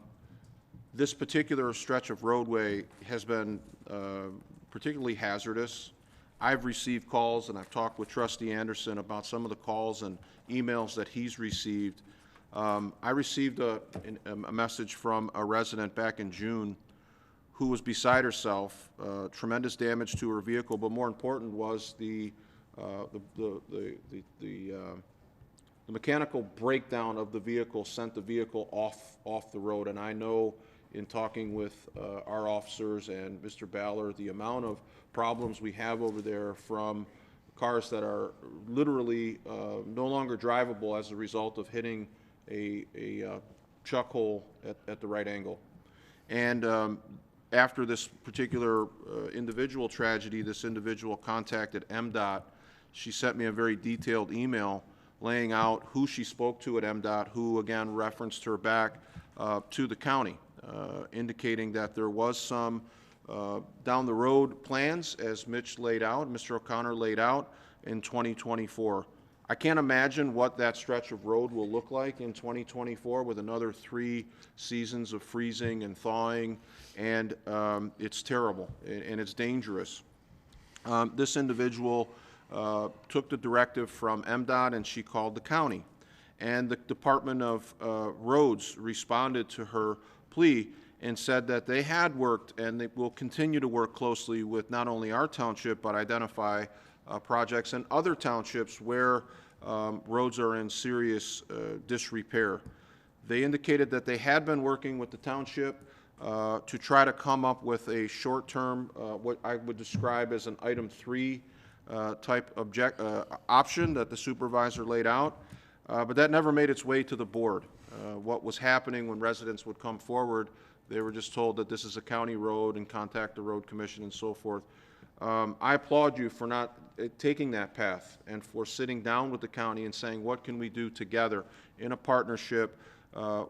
We clearly don't have the budget to fix this the way it needs to be fixed, which will be coming in 2024. But for the safety of our residents, it is, I think you're exactly right, a community betterment that is a necessity. Residents deserve to be able to traverse that area, and while it's true that it is a county expense, what do we do in the meantime? Leave our residents, you know, in harm's way? If we have a reasonable fix, and I think you've done a great job here of finding a reasonable fix to keep our residents safe while we get the long-term fix, this is a great resolution, and I enthusiastically support it. The county will be handling the project. They will be managing the project. We will be sort of providing our financial share, in essence. So we are not encumbering worker hours on this job. This is strictly a fee for service, and the service gets us, as I understand it, to 2024. And we can talk to some of our residents and say to them with straight in the eyes, we care about you, and we care about your family traversing that area, and you're worth this money to make sure that you're safe. And I think this is a great, with all of the things that have been coming at you as the new supervisor, to sit down with the county and take a listen to the residents who are knocking on your door and calling and emailing and saying, we're not safe, this is dangerous. To not give them a, hey, call the county, it's their problem, was very much appreciated. So long overdue, and I think a tone of how things will operate here under Supervisor Kersten's leadership. So thank you. Clerk Perry? Thank you, Mr. Supervisor. Mitch, just a couple of questions for you, if you would. The differences between option 2 and option 3. I see that option 2 is about an 8 to 10 year life. What is the option 3 life expected to be? Probably 3 to 4 years. Okay. The reason I asked, my concern is that the supervisor indicated that it may be a couple years, possibly even after 2024. So my concern was if we went with option 3, that it would have a life long enough to get us, even if the federal funding were delayed. So that was my concern there. And then what do you anticipate in terms of timelines? I would suspect for either option 2 or option 3, when would you anticipate a start time, and how long do you believe that the project would take? So basically, how long are we going to have to be contending with closures and so on and so forth, and detours and things of that nature? The contractor is currently under contract with the road commission doing their annual asphalt repairs. And like Supervisor Kersten said, they start at the north end of the town, or the county, at 26 Mile Road, or 32 Mile Road, and work their way south. So they're currently under contract and they're currently working. The milling process would take probably 2 days, and the asphalt process would take 2 days. So there would be some traffic adjustments, probably for a total of a week. And is that with either option, either 2 or 3? The 4-inch mill, because you're taking out twice as much material, takes not twice as long, but it does take longer. So that would probably be 7 to 10 days of construction traffic. Thank you very much. Trustee Voss. Trustee Voss. Thank you, Mr. Supervisor. It's a terrible stretch of road and does need to be repaired.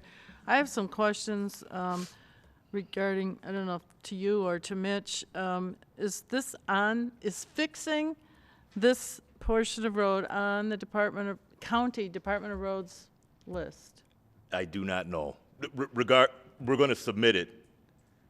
Option 1 will be submitted to the TIP list. I'm assuming that it's not on the list because the soonest it could be funded is 2024. Okay. To me, that implies that it's not on the list. I was trying to look on the TIP list. I did not see it on there for... So regardless of tonight's board action, we will be submitting option 1 to the list to get on the TIP list for 2024. Right. So this isn't even on, this section hasn't even been isn't on the radar of the County Department of Roads to even repair at any point right now. Right. Jeepers. Okay. Then what about the railroad tracks? Because quite frankly, this says from the railroad tracks to Gratiot, that the railroad track is problematic, and I don't know if it's the pressure against the tracks or the tracks pushing, the trains pushing out on the road, but as soon as, any time that has been repaired, I've lived around here long enough to gone through a few repairs, it doesn't last long along by the railroad tracks, and that's where the bouncing problem begins, which then seems to continue on down the road. This is a general description. Once we submitted the detailed project to the county, it would include to and through the railroad tracks, the railroad track crossing. To and through the To and railroad through, track? yes. In cooperation and coordination with Canadian National? Do you know that? Oh, yeah, we would, to work in the county, or the railroad track right-of-way, we would need their review and approval. Okay, because they're hard to Yeah, get they're- things done with as well, all right? Then, if we go with option 3, are we still expected to do half of the county share? As I understand it, 80% would be federal funding, 20% is other local funding, which shouldn't have to be us, should just be the county. Is the county going to do the full 20%?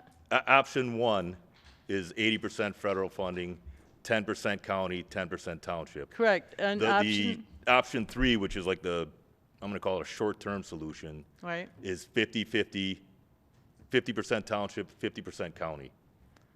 Okay, but in 2024, what will it be? 10% township. It still will be, so we're going to pay a 10% fix now. Yeah, potentially and then, speaking. Then if it gets on the tip, Right, we still have to pay 10%. 10%, Correct. which, in my opinion, we should not have to. It's very irritating to me, having come from the county and having had to deal with that. I think it's wrong, but it's also wrong to keep going over a bouncing road and ruining our vehicles all the time. I think of that every time I bounce across that. How many, if we all added up the cumulative damage to our vehicles. So I'm not happy with any of it, but we have to fix the problem. Thank you. Trustee Anderson. Yeah, I'm gonna agree with Ms. Vosberg on this one. A lot of damage done to our cars. And discussion on this strip of highway here, it's horrific. A lot, whatever you want to call it, has to be addressed. Probably, 90% plus of the roads in our township are county roads to start with, through subdivisions, et cetera.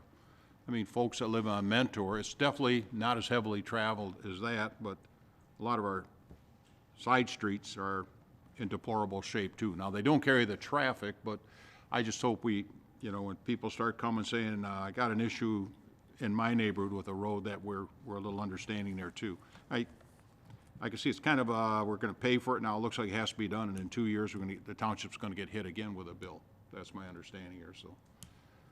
I'll defer to the wisdom of this board. Thank you.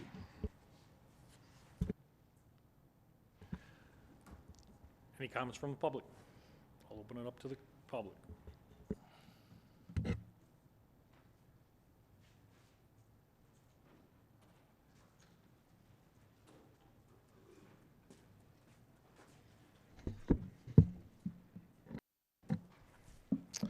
John Spica, 53978 Connor Drive. Supervisor Kersten, I want to personally thank you for reaching out to the county and addressing this serious issue and a dangerous problem that we've had in the township for a long time. Unfortunately, the former supervisor, his response was to reach out to the county. Your response was to take action, reach out to the county, and get something done. Option 3, in my opinion, is the best way to go. I agree with that, till we can get to option 1. Trustee Vosberg says, I think it's wrong to have to spend money twice. Well, it's 2 separate projects. One's a temporary fix to get us to option 1. And if you're as concerned as you say you are about wasting money, I haven't seen, you haven't had any issues or problems when it's come to spending money on Brandenburg, Weber Park, the TRX lawnmower that we don't use. So I don't buy that. Thank you, and have a good night.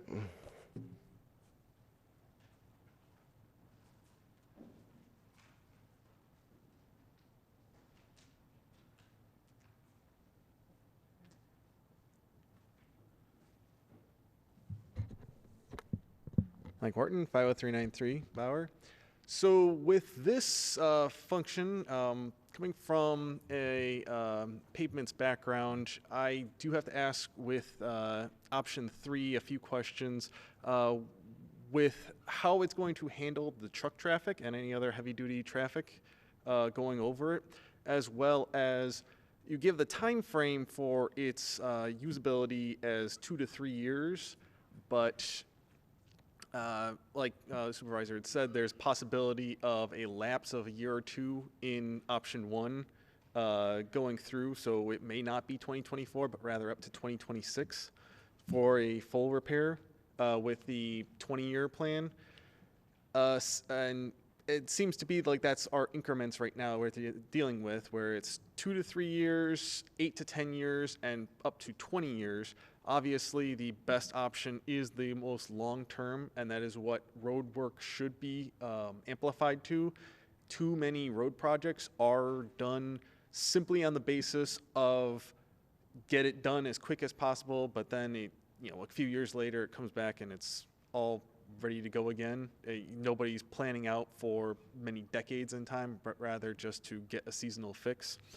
And so option 3 does seem to be the best option, but we need assurances that it was going to last the time frame necessary before getting too bad, because there are many cases in which road work is done and within a short period of time it fails spectacularly to the point of it ends up being worse than it was before the fix. So with this fix, is it going to be good enough to get through that time frame with the additional traffic, with the application of the train, with our weather conditions, and with any other external factors?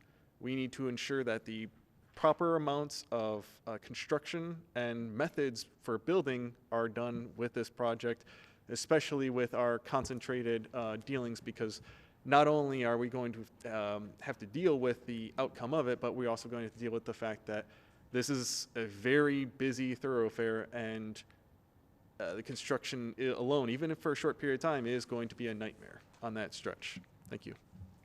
Thank you. Any further comments from the public? Nope. Any further comments? I'll bring it back up. Trustee Wasserberg? Thank you.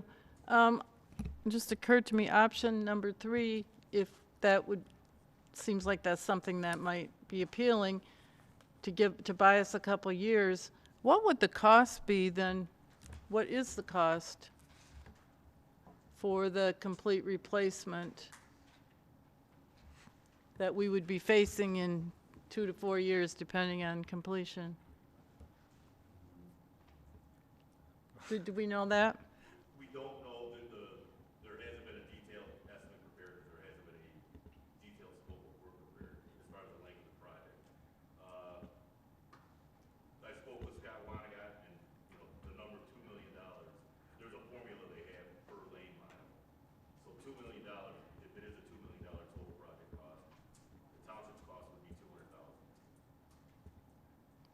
And I believe, based on the discussion, that $2 million is in the neighborhood of what their project would cost.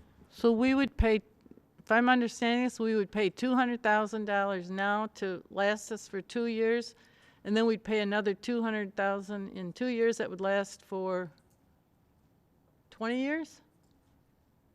Am I understanding that right?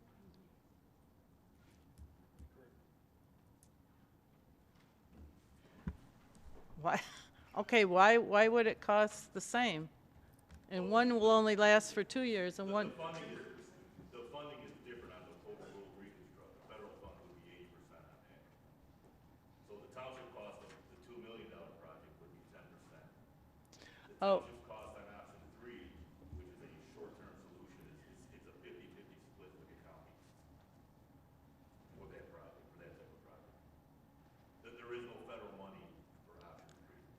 All right.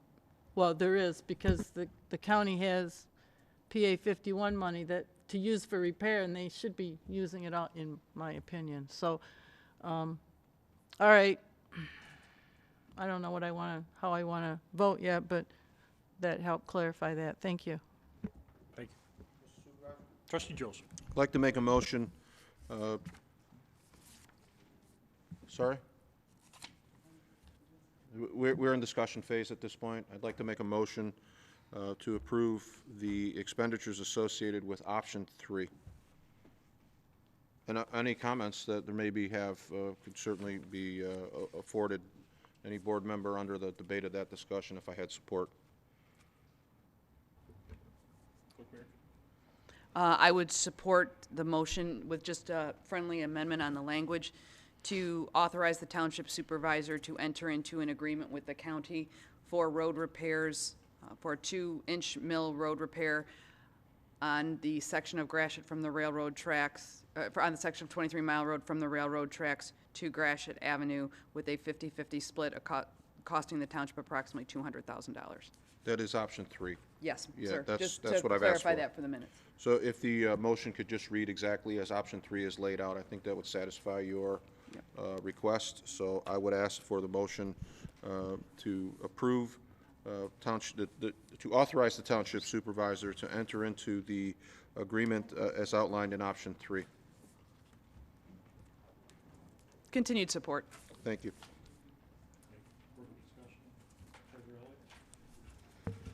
I had a question on the previous motion, and I can ask it on this motion. It won't be germane, but The only one that calls for Jermaine is to your left, so if she's good with it, I'm good with it.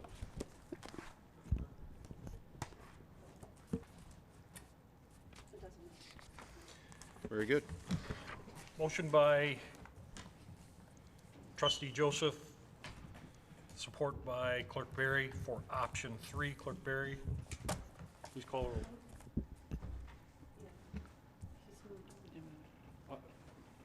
Trustee Bosman. Thank you. I would like to discuss this motion. I have a question or want to bring up something on this. Okay, thank you.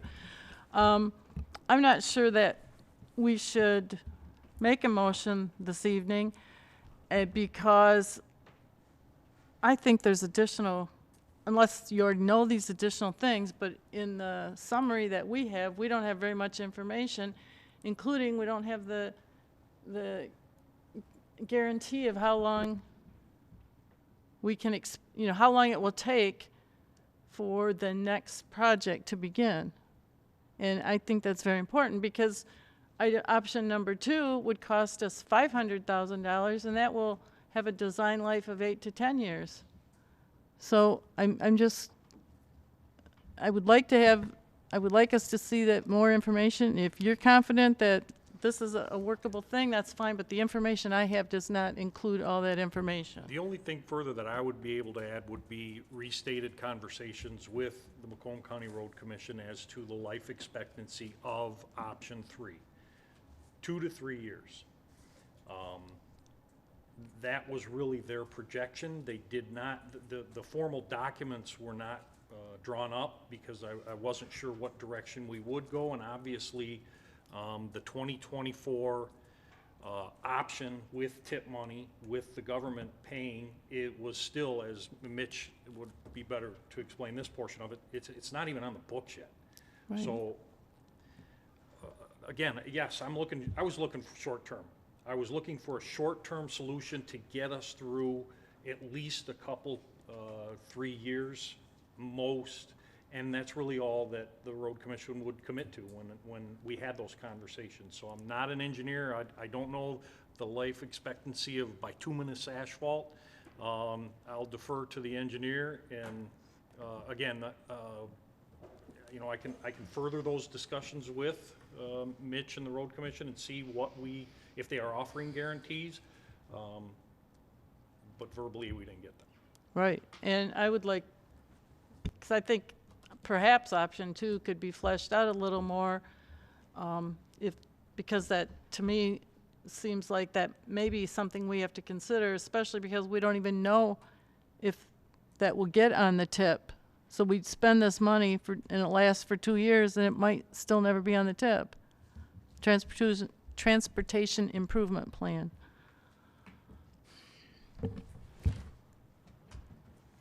Mr. Supervisor, this Treasurer Elliott. Thank you. This goes back to the question brought up by one of the speakers. He said, will it be good enough to last? Will option 3 be good enough to last with the trucks going over it? And that's a very valid question.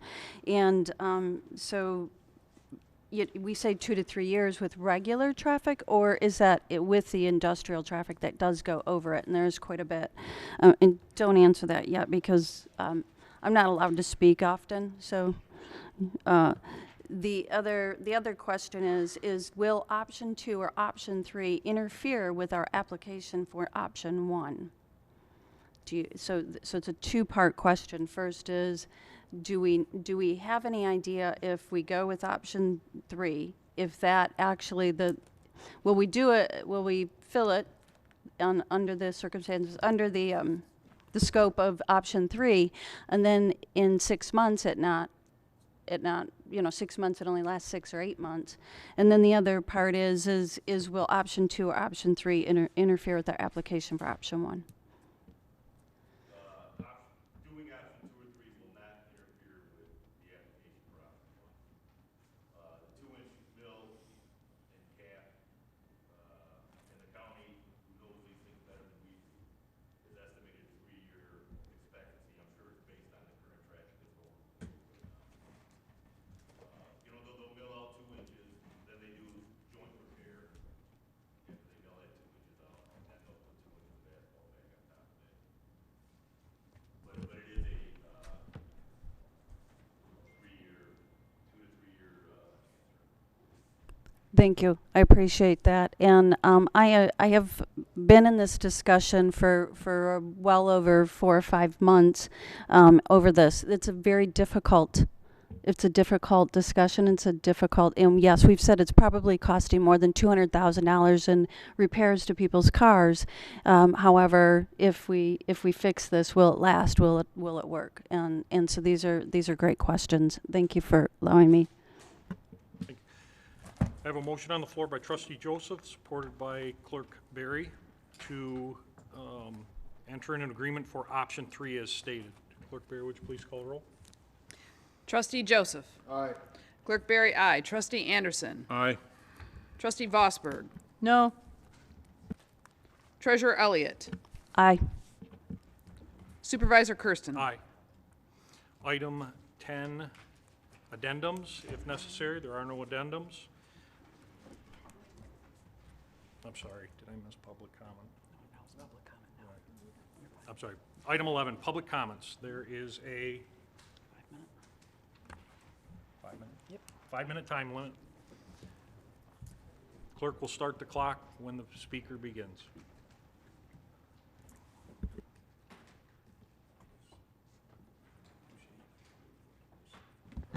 Paul LaFata, 48055 Mallard Drive.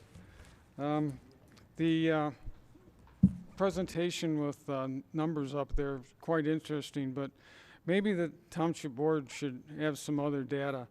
The operational costs for general government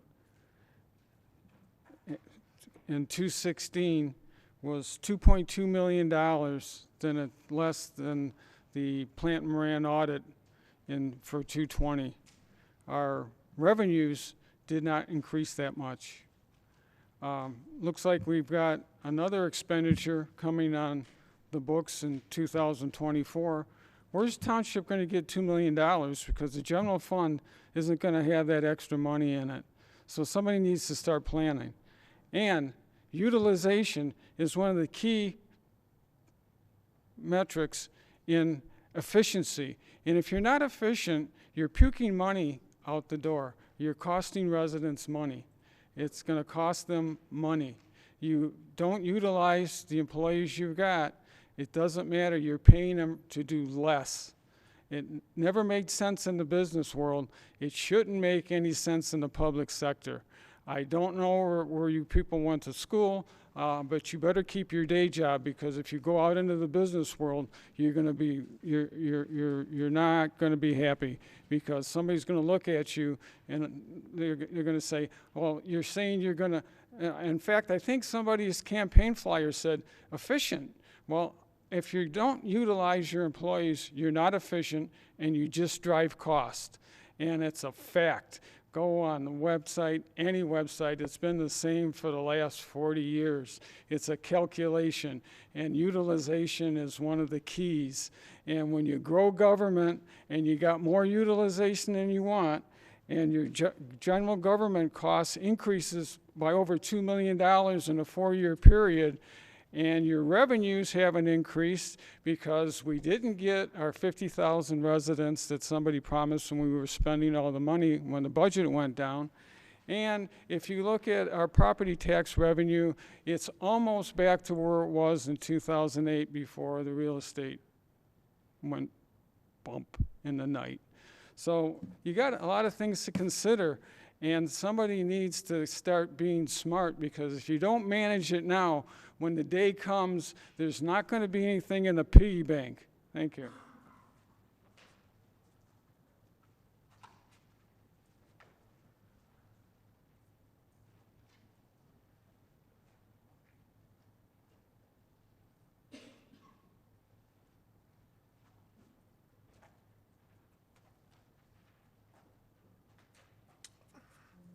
This is probably something I should have mentioned earlier. I'm wearing a mask because I had to utilize the services from the ambulance corps. My wife went into the hospital this week.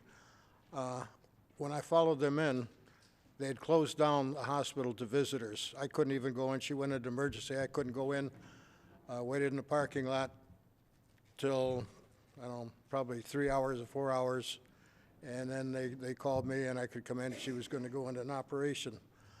But in doing so, I realized why they had that going on. Essentially, walking down the hall, this was in Beaumont, Troy, walking down the hall from the entrance to get in emergency, back to the emergency room, it's a hallway about 200 feet. There were gurneys or whatever have you with people all the way down.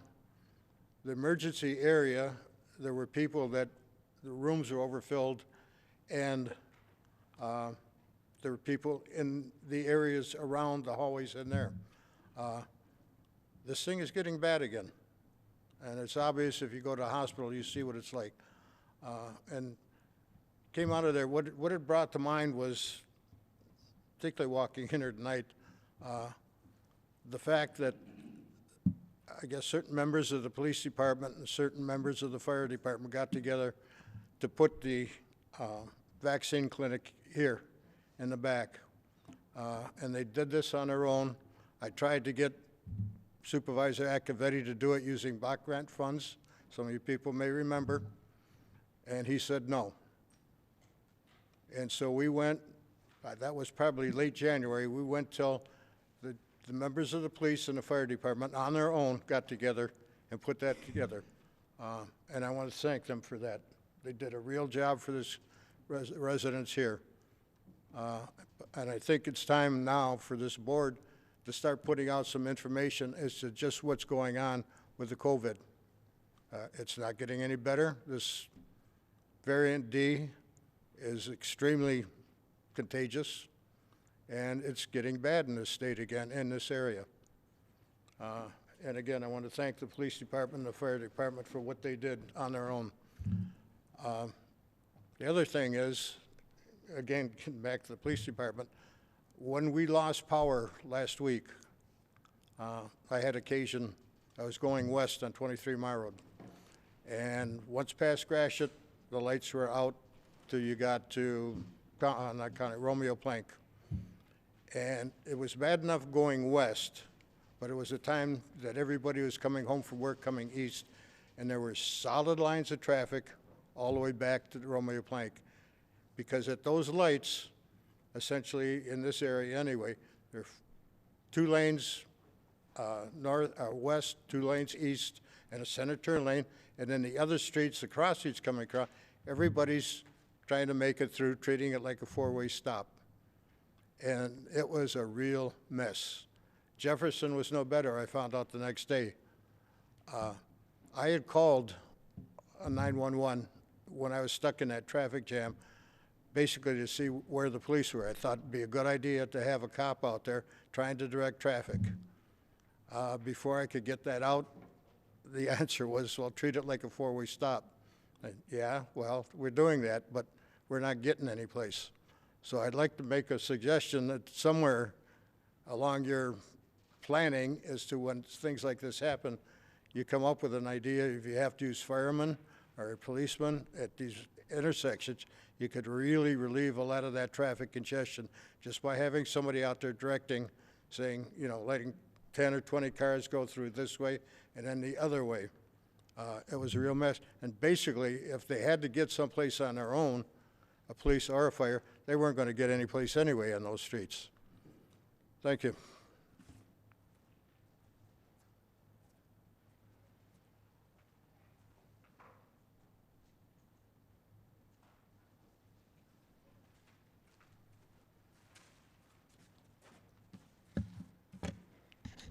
John Spica, 53978 Connor Drive. What I was originally going to talk about, I decided to change after watching the discussion that went on with doing the repairs at 23 Mile Road. Elections have consequences. That's all I could say. I mean, it was a simple, I thought, pretty straightforward, easy discussion. I mean, it was right to the point. The supervisor reached out to Macomb County. They gave us 3 options, 1, 2, and 3. Trustee Vosberg seemed to have difficulties understanding that option 3 was a temporary fix that was going to take us over that 3 to 4 year threshold to get us to option 1. Option 1 was an 80-10-10 split. So, for example, if the project was going to cost $2 million, our cost would be $200,000.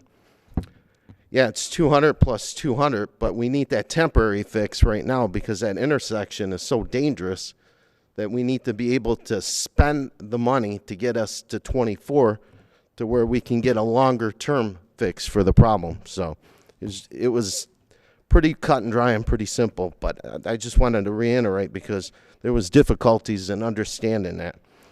But there weren't difficulties, though, when it came up to this board, when the former supervisor didn't come up with the $265,000 grant money for Weber Park.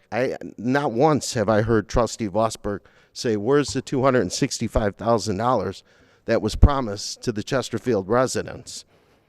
But yet, when it comes to taking care of the residents on a very dangerous situation that's vital for this township, all of a sudden it becomes a big deal spending the $200,000 that we need to spend to make our roads safe and to make it safe for our residents.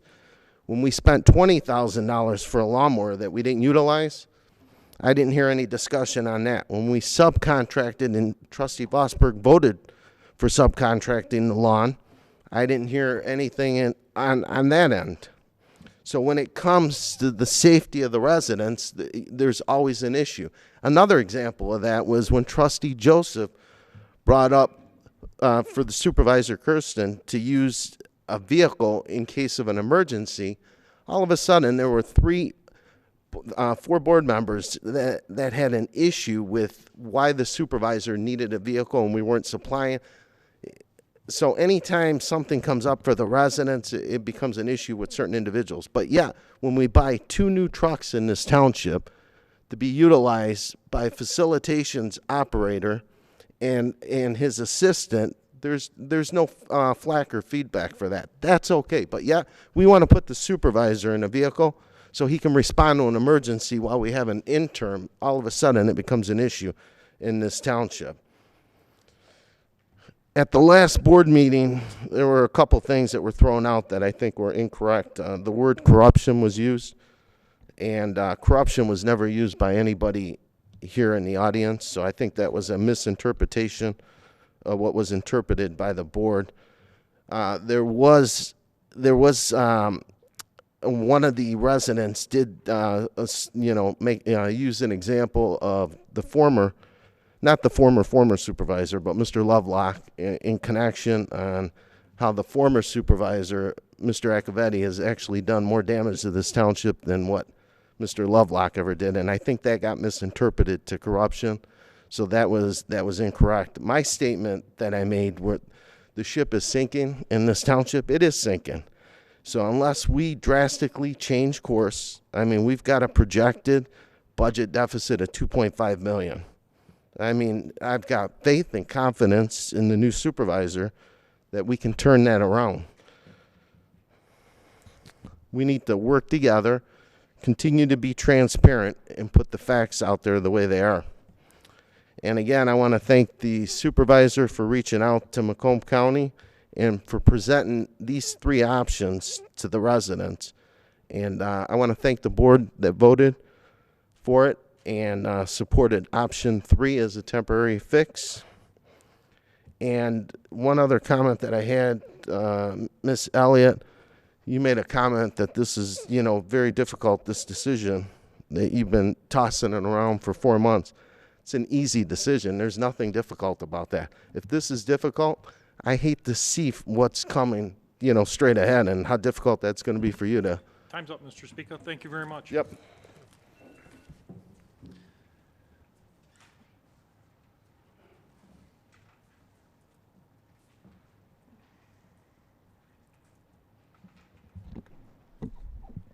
Mike Wharton, 50393 Bauer. So a few things I wanted to address tonight.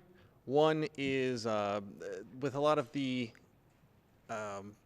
sort of disagreements, not amongst just the board members, but essentially between that and the public, I think that this comes down to two important factors. One being prioritization of government, in which case finding what the core mission at hand for the township government is going to be moving forward, what are its main priorities, and I think most everyone can agree that at the top of that list would be the public safety department.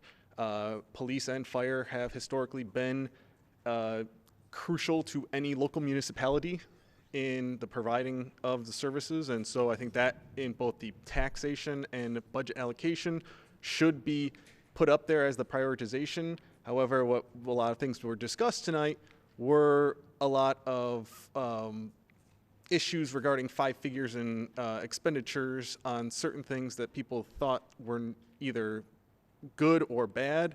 And I think that that's part of that process that we need to discuss with what is the prioritization for this level of government moving forward. Part of that can also be with this road project, in which case everyone in the township is universally in agreement that that road is absolutely terrible and in such a horrendous condition that the infrastructure suffers from it. And thus, a project to resurface it needs to be happening as soon as possible. But deciding on which project moving forward is something that needs to be debated and thought out properly. With that, though, I saw a lot of questioning that was very elementary in stating, and as politicians, I think it's very important that although each person has their own specialization, they have to have somewhat of a generalist worldview to understand the bare basics of most every form of categorization in life. Right now, with if you see me reading, I am reading Niccolo Machiavelli's The Prince, which I view, if you have the chance, that is something that every person in government should read, as is the cornerstone of much of government throughout the centuries. But aside from that, you learn that these people who throughout history have been in political force have oftentimes been well-disciplined across all of the knowledge accumulated throughout history, and that is very important when making decisions. The last thing I want to say is, if anyone's been watching the news, please reach out to anybody who had been in a situation like me. I had served in Afghanistan in 2014, and the last couple weeks have been very disheartening for not only myself, but a lot of other my fellow service members. If you can reach out to veterans of Afghanistan and Iraq and realize that a lot of service members have been going through hard times because of the failures at the top and both here and abroad with what we did, and a lot of it feeling like it was for nothing. So please, if you have the chance, reach out to anybody. It's a difficult time. And if you have the chance to help out anybody through fundraising, GoFundMe, calling federal leadership to ensure that our personnel, our allies, our friends can escape the tyranny over there, please do so. It's a disaster. Please keep them in their thoughts and prayers. Thank you. Thank you, Mr. Wharton.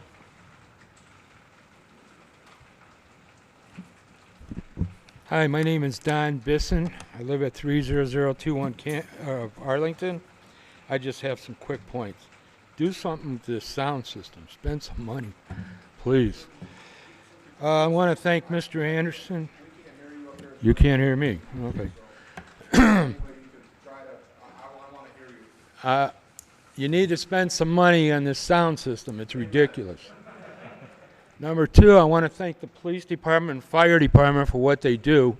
I also want to thank Mr. Anderson and Mr. Joseph for clarifying things. You're outsourcing.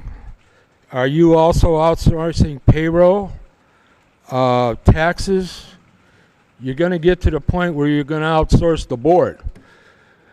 I mean, what are you doing? I've run businesses. I've been a manager. You can't, what are you doing with your people that you're taking the jobs away from? You're not having them cut the grass, so I don't know what you're doing with them. Just take that in consideration. Our taxes are bad enough. My water bill's terrible. My DTE bill's terrible. 23 Mile Road's terrible.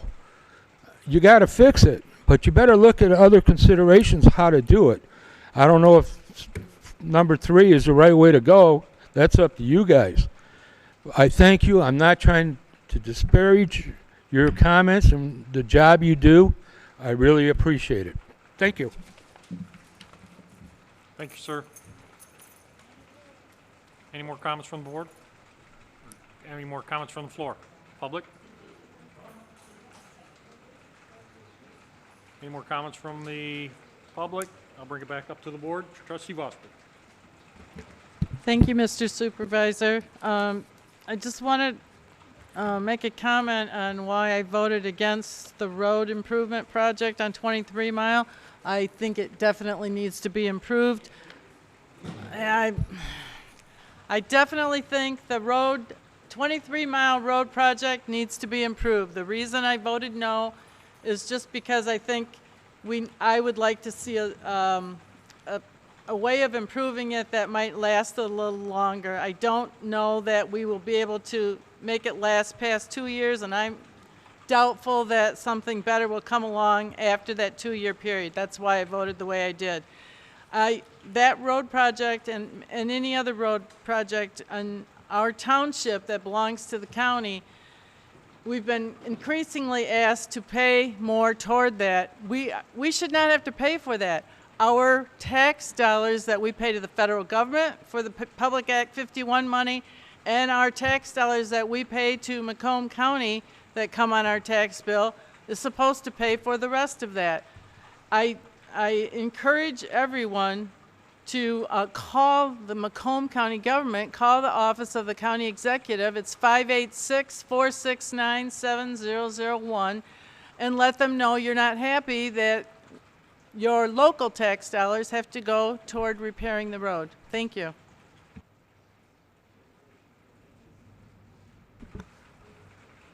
Trustee Anderson. Thank you. Big piece of tonight's action was the presentation of the public safety budget. It's more of a formality. It was well explained what it's about. 7.95 mils standard. we weren't looking at the actual components of that bill. It's our officers and our firefighters that it applies to, our safety. A gentleman got up here a couple times tonight. He's wearing a gray shirt, white hair, kind of dignified gentleman.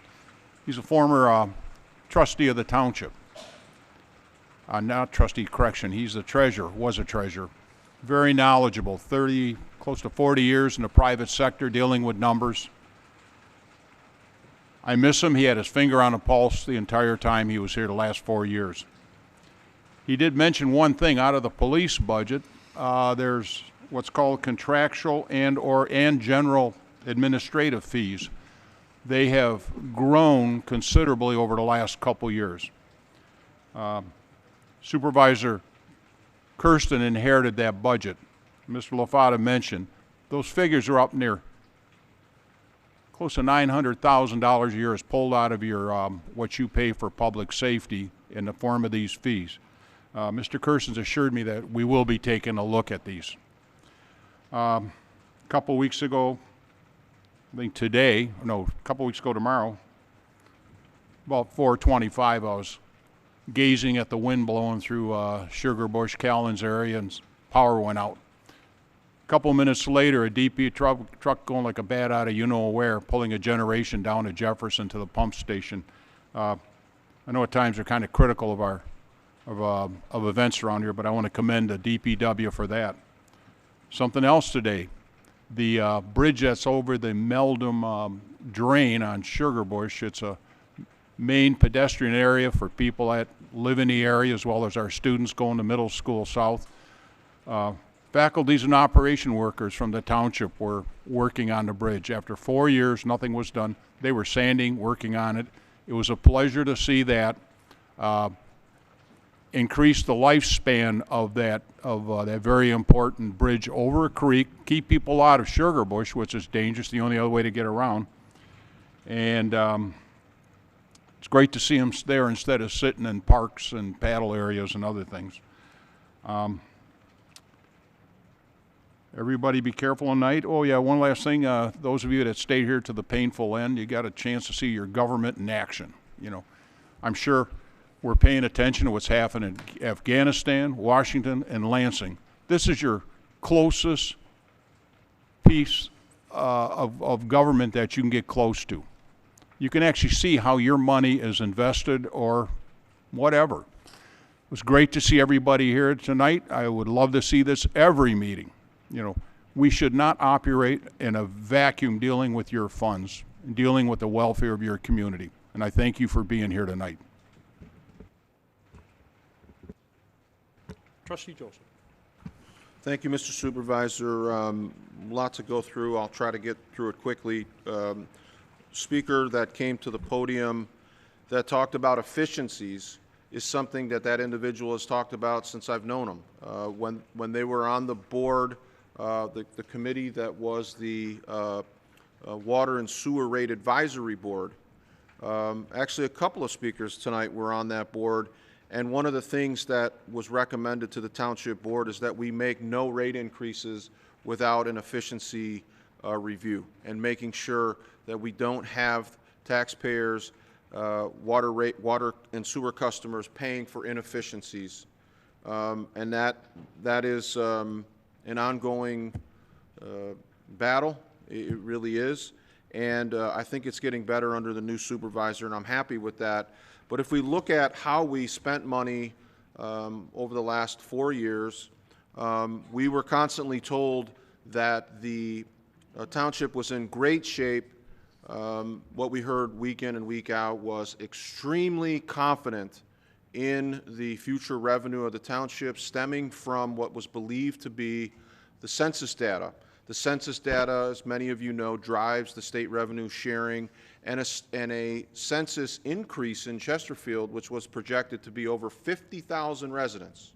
50,000 residents were supposed to be here, and we were constantly in a debate over whether or not we should spend that money now or actually wait to see what the revenue sharing looks like. The census data came out, and sadly, the township did not grow at the projected rate that was estimated. We are far, far, far short of 50,000 residents. In fact, we grew less than 2,000 residents, 1,900 additional residents in the township over the past 10 years. So the traffic that you see, odds are, is passing through. They are going to Macomb, which grew at 15.6%. And I don't know what Lennox Township has over and above us, but they were 3 times our growth.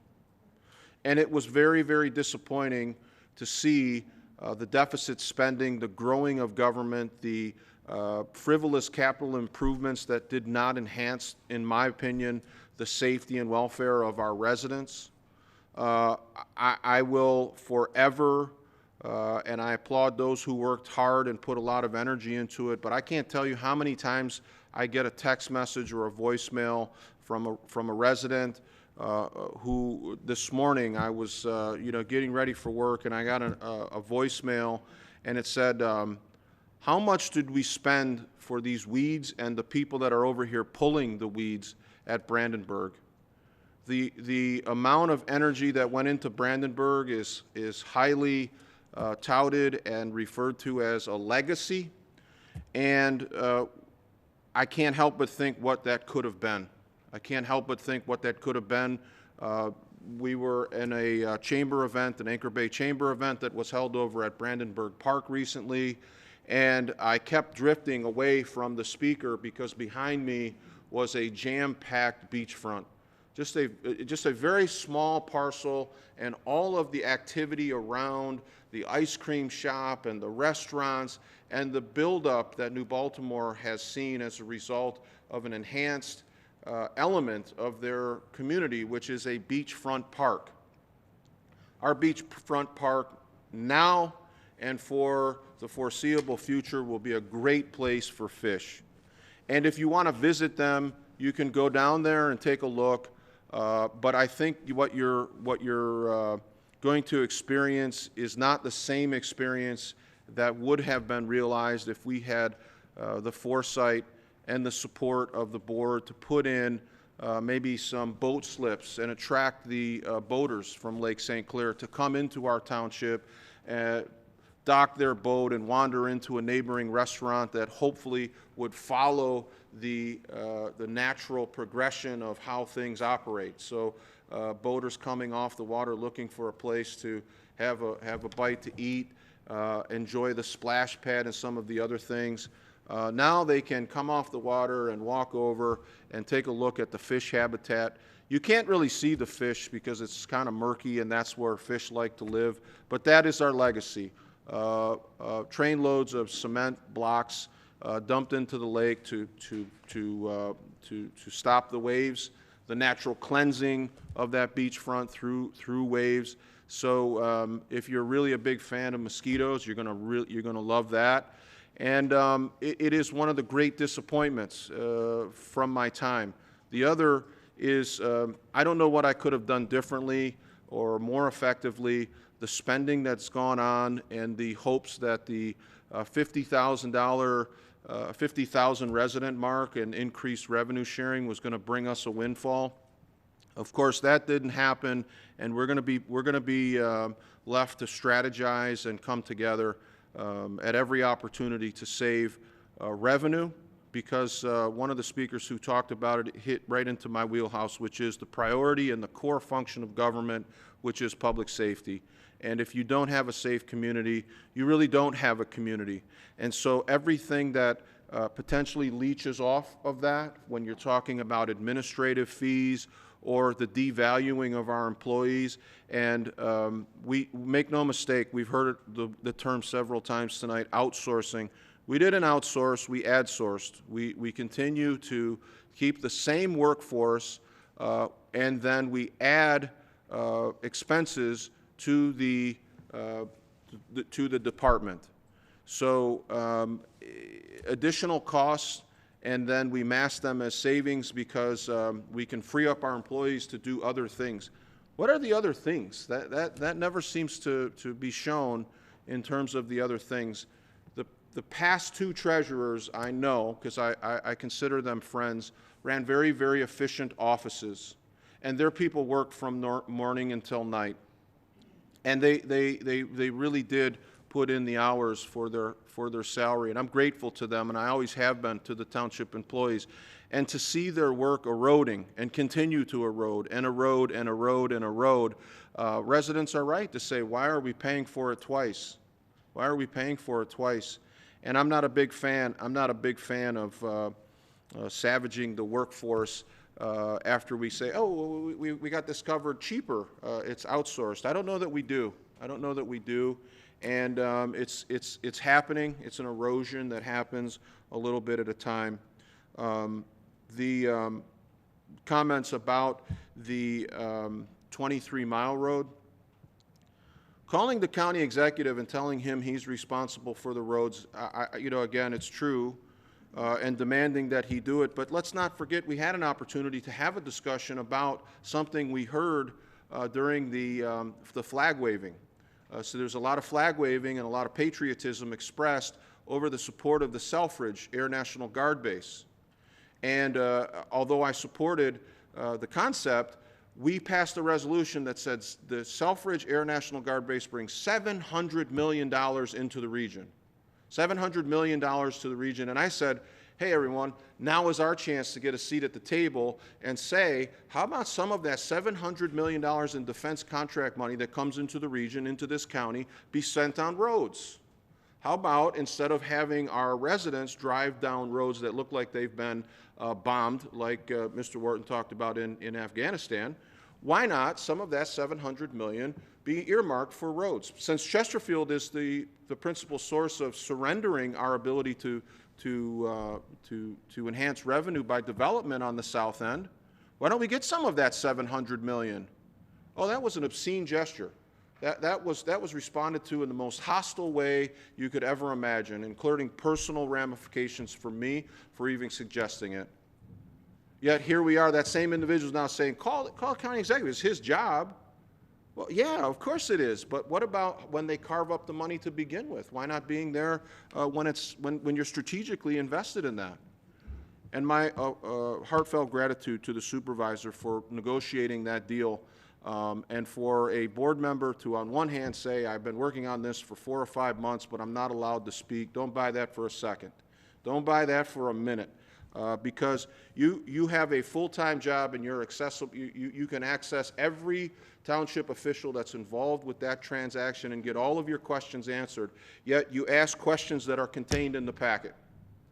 You ask questions that are contained in the packet, they're elementary in nature, and then you say this is a very complicated thing and I don't get to speak. The only people that haven't been allowed to speak are the residents who've had their time cut. There's been no modification to the APO regarding board members' ability to speak. You can speak, and you have the benefit of a supervisor that actually is fair in making sure that the debate is not one-sided, and so you get every opportunity that you want to speak. So the babe in the woods routine with I don't get to talk is not appropriate. We had a very respectful back and forth. And even in areas where people got a little far askew, it was allowed to continue for the good of the debate, and I appreciate that. Everyone gets an opportunity to be heard, and the victim routine is really quite played out, in my opinion. So, Mr. Supervisor, thank you. I appreciate your leadership. And as we move forward and talk with the county about areas where we could improve resident safety on these roadways, I'd also like to see an extension of our collective voice be applied to DTE. I'm worried that the grid space that's available here it continues to be problematic, and every time the wind blows, somebody's firing up a generator in my neighborhood. You can hear them all over. It's as if the township bird is the portable generator, and it's something that real estate agents talk to potential residents about. Invest in one because you'll need it. And that's wrong. And so even if your power isn't out for a long period of time, how many residents have experienced a power, just everything goes out for 30 seconds or for 40 seconds, then it comes back on and the refrigerator's not quite sounding the way it used to and the air conditioning's making weird noises. these all have impacts on our appliances and our quality of life. And I don't know how many people have called me to say that their freezer burned out, they didn't know it, or their sump pump or so forth. So using our collective voice to sit down with DTE and demand grid space for our residents might be something that's in order as well. And I know you got a lot on your plate, but I appreciate all of your work, and I thank you. Treasurer Elliott. Thank you, Supervisor. A couple of things. Trustee Vosberg is correct in how your tax dollars work for roads. The DPW employees are very valued as DPW employees. The agenda item where they are saying that they aren't valued over and over and over again is not accurate. They are very valued, but they're valued for what they do, their job is, and that's to work for the residents as DPW. I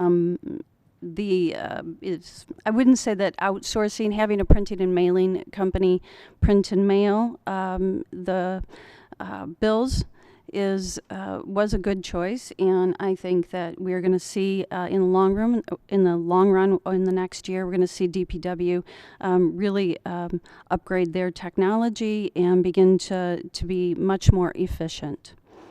When we're quoting the census data, Lenox Township has this large percentage growth, but it's Lenox, right? So is that one neighborhood? It's a small community. So the 2020 census data shows that Chesterfield Township grew at 4.6% or 1,995 residents. The increase directly impacts how much Chesterfield receives from the state of Michigan for state shared revenue. We are projecting as of today to receive $178,219.96 more in state shared revenue than budgeted for 2021. So that data was shared with this entire board last week by our Director Bauer. And in talking about how much time people speak, and that seems to be a hot topic these days, I went back and watched the last board meeting. Reason why I say I'm not allowed to speak is that Trustee Joseph often monopolizes a conversation, and before I'm allowed to do the second or third round. So that's my comment tonight.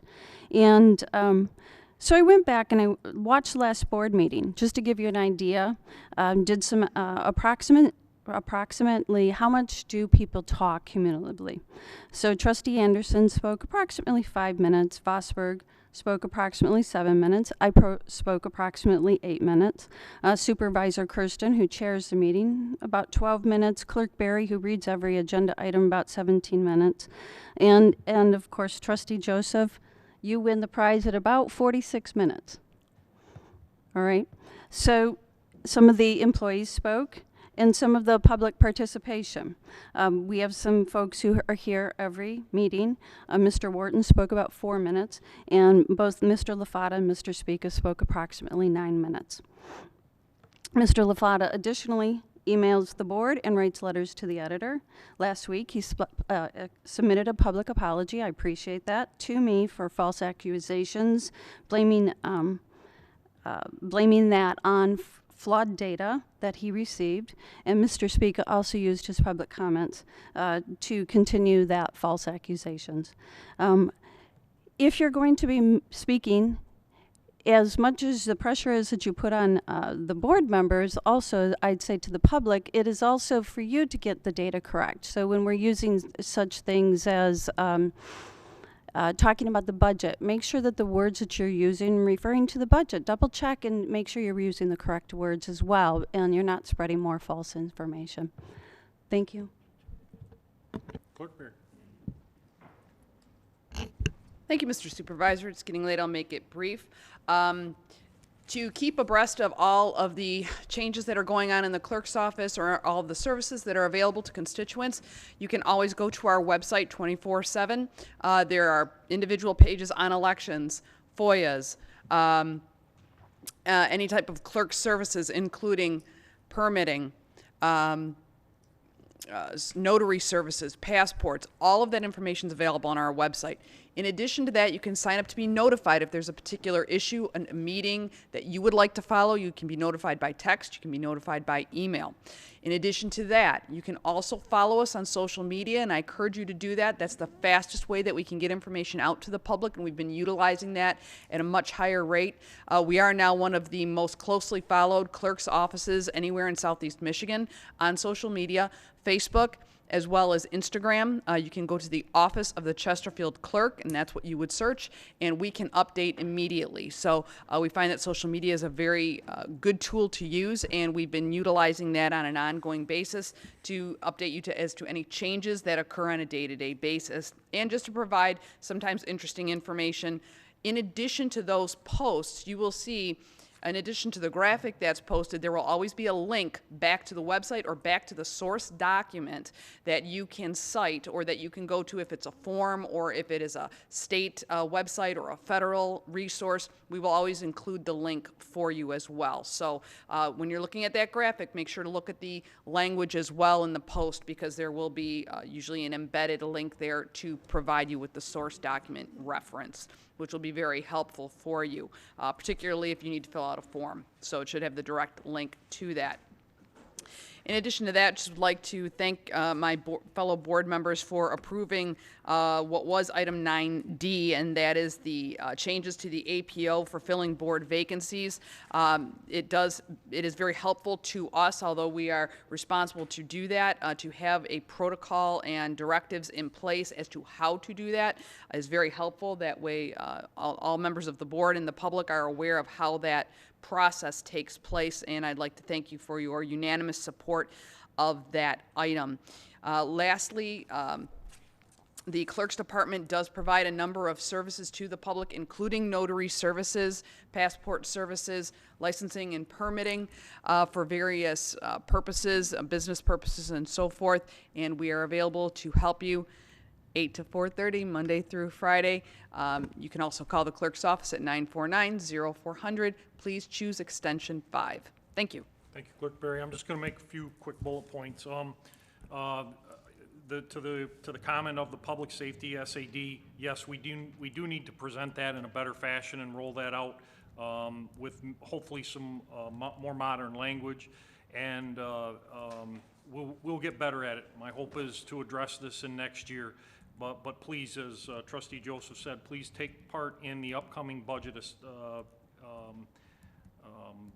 work sessions that we have, because they are valuable and they do get into further detail. Efficient operations and evaluation of all the time. That's really what we should be doing. That's the mantra that I have. And every action that every project that we undertake since I've been here has been a joint effort from the treasurer and the clerk and any other department head that it affects. The days are filled with meetings and evaluations, and the ultimate goal is what is best for the residents of this township and the employees of this township. That's really the conversation that we end up with. The group that we meet with the elected officials, along with Director Duchesne and the department heads, is insightful. It often leads into other areas, and we will continue that process with those efficient operations and constant evaluation of what we are doing. Is it right, and is it current to standards, or how can we improve? The vaccination clinic that was held here, I believe CDBG funds are restricted. We did get COVID relief funds that paid for that service and for the 30 days that it was open. The application to get reimbursed is in process. I don't think we've actually received the funds yet for reimbursement, but they are in process. I appreciate everybody's comments on the 23-mile road repaving. It wasn't my problem. It wasn't my task. It was out there, and I do appreciate the support. Trustee Vosberg is correct. The PA 53 money in my learning curve, in conversations with the road commission, it's problematic. and a long history lesson with Director Duchesne on where and how that affects cities and municipalities, and his experience is always insightful, and it's always under consideration, and it was taken into consideration on how we approach the 23-mile road problem.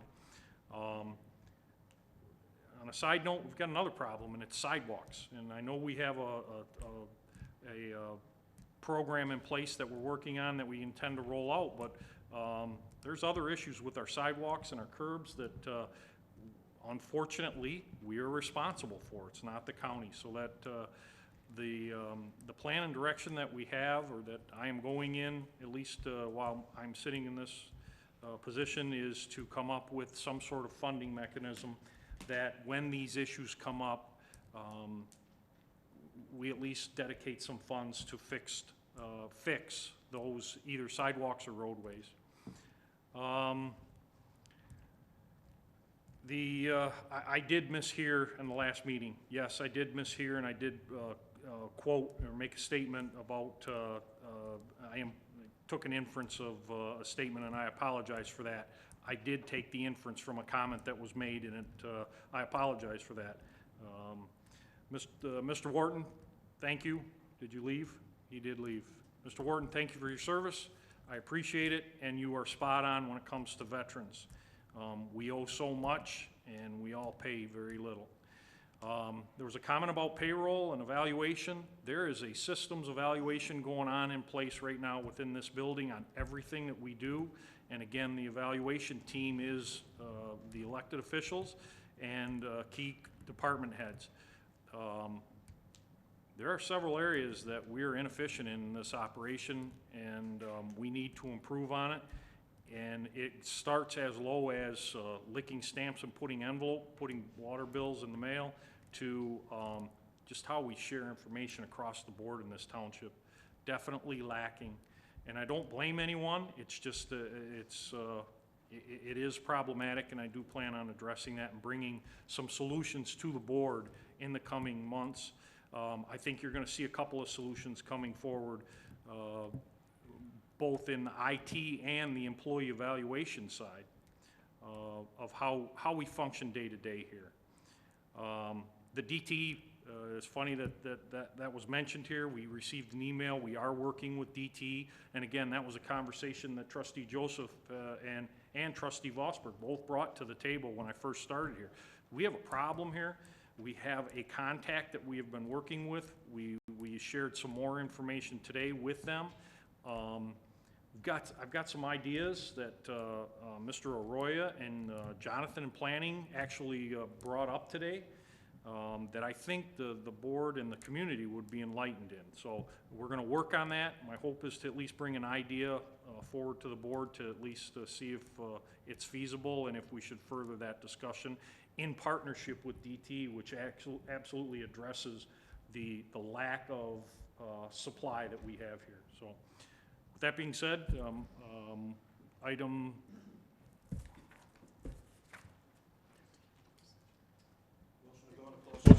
yes, I'll take a motion to go into closed session. Trustee Joseph. Second. Support Clerk Berry. All in favor? Aye. Oh, I'm sorry, please, Clerk Berry, I'm sorry. Thank you. Trustee Joseph. Aye. Clerk Berry, aye. Trustee Anderson. Aye.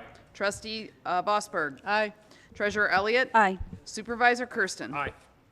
We are in closed session at 9:57.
Good. Ready?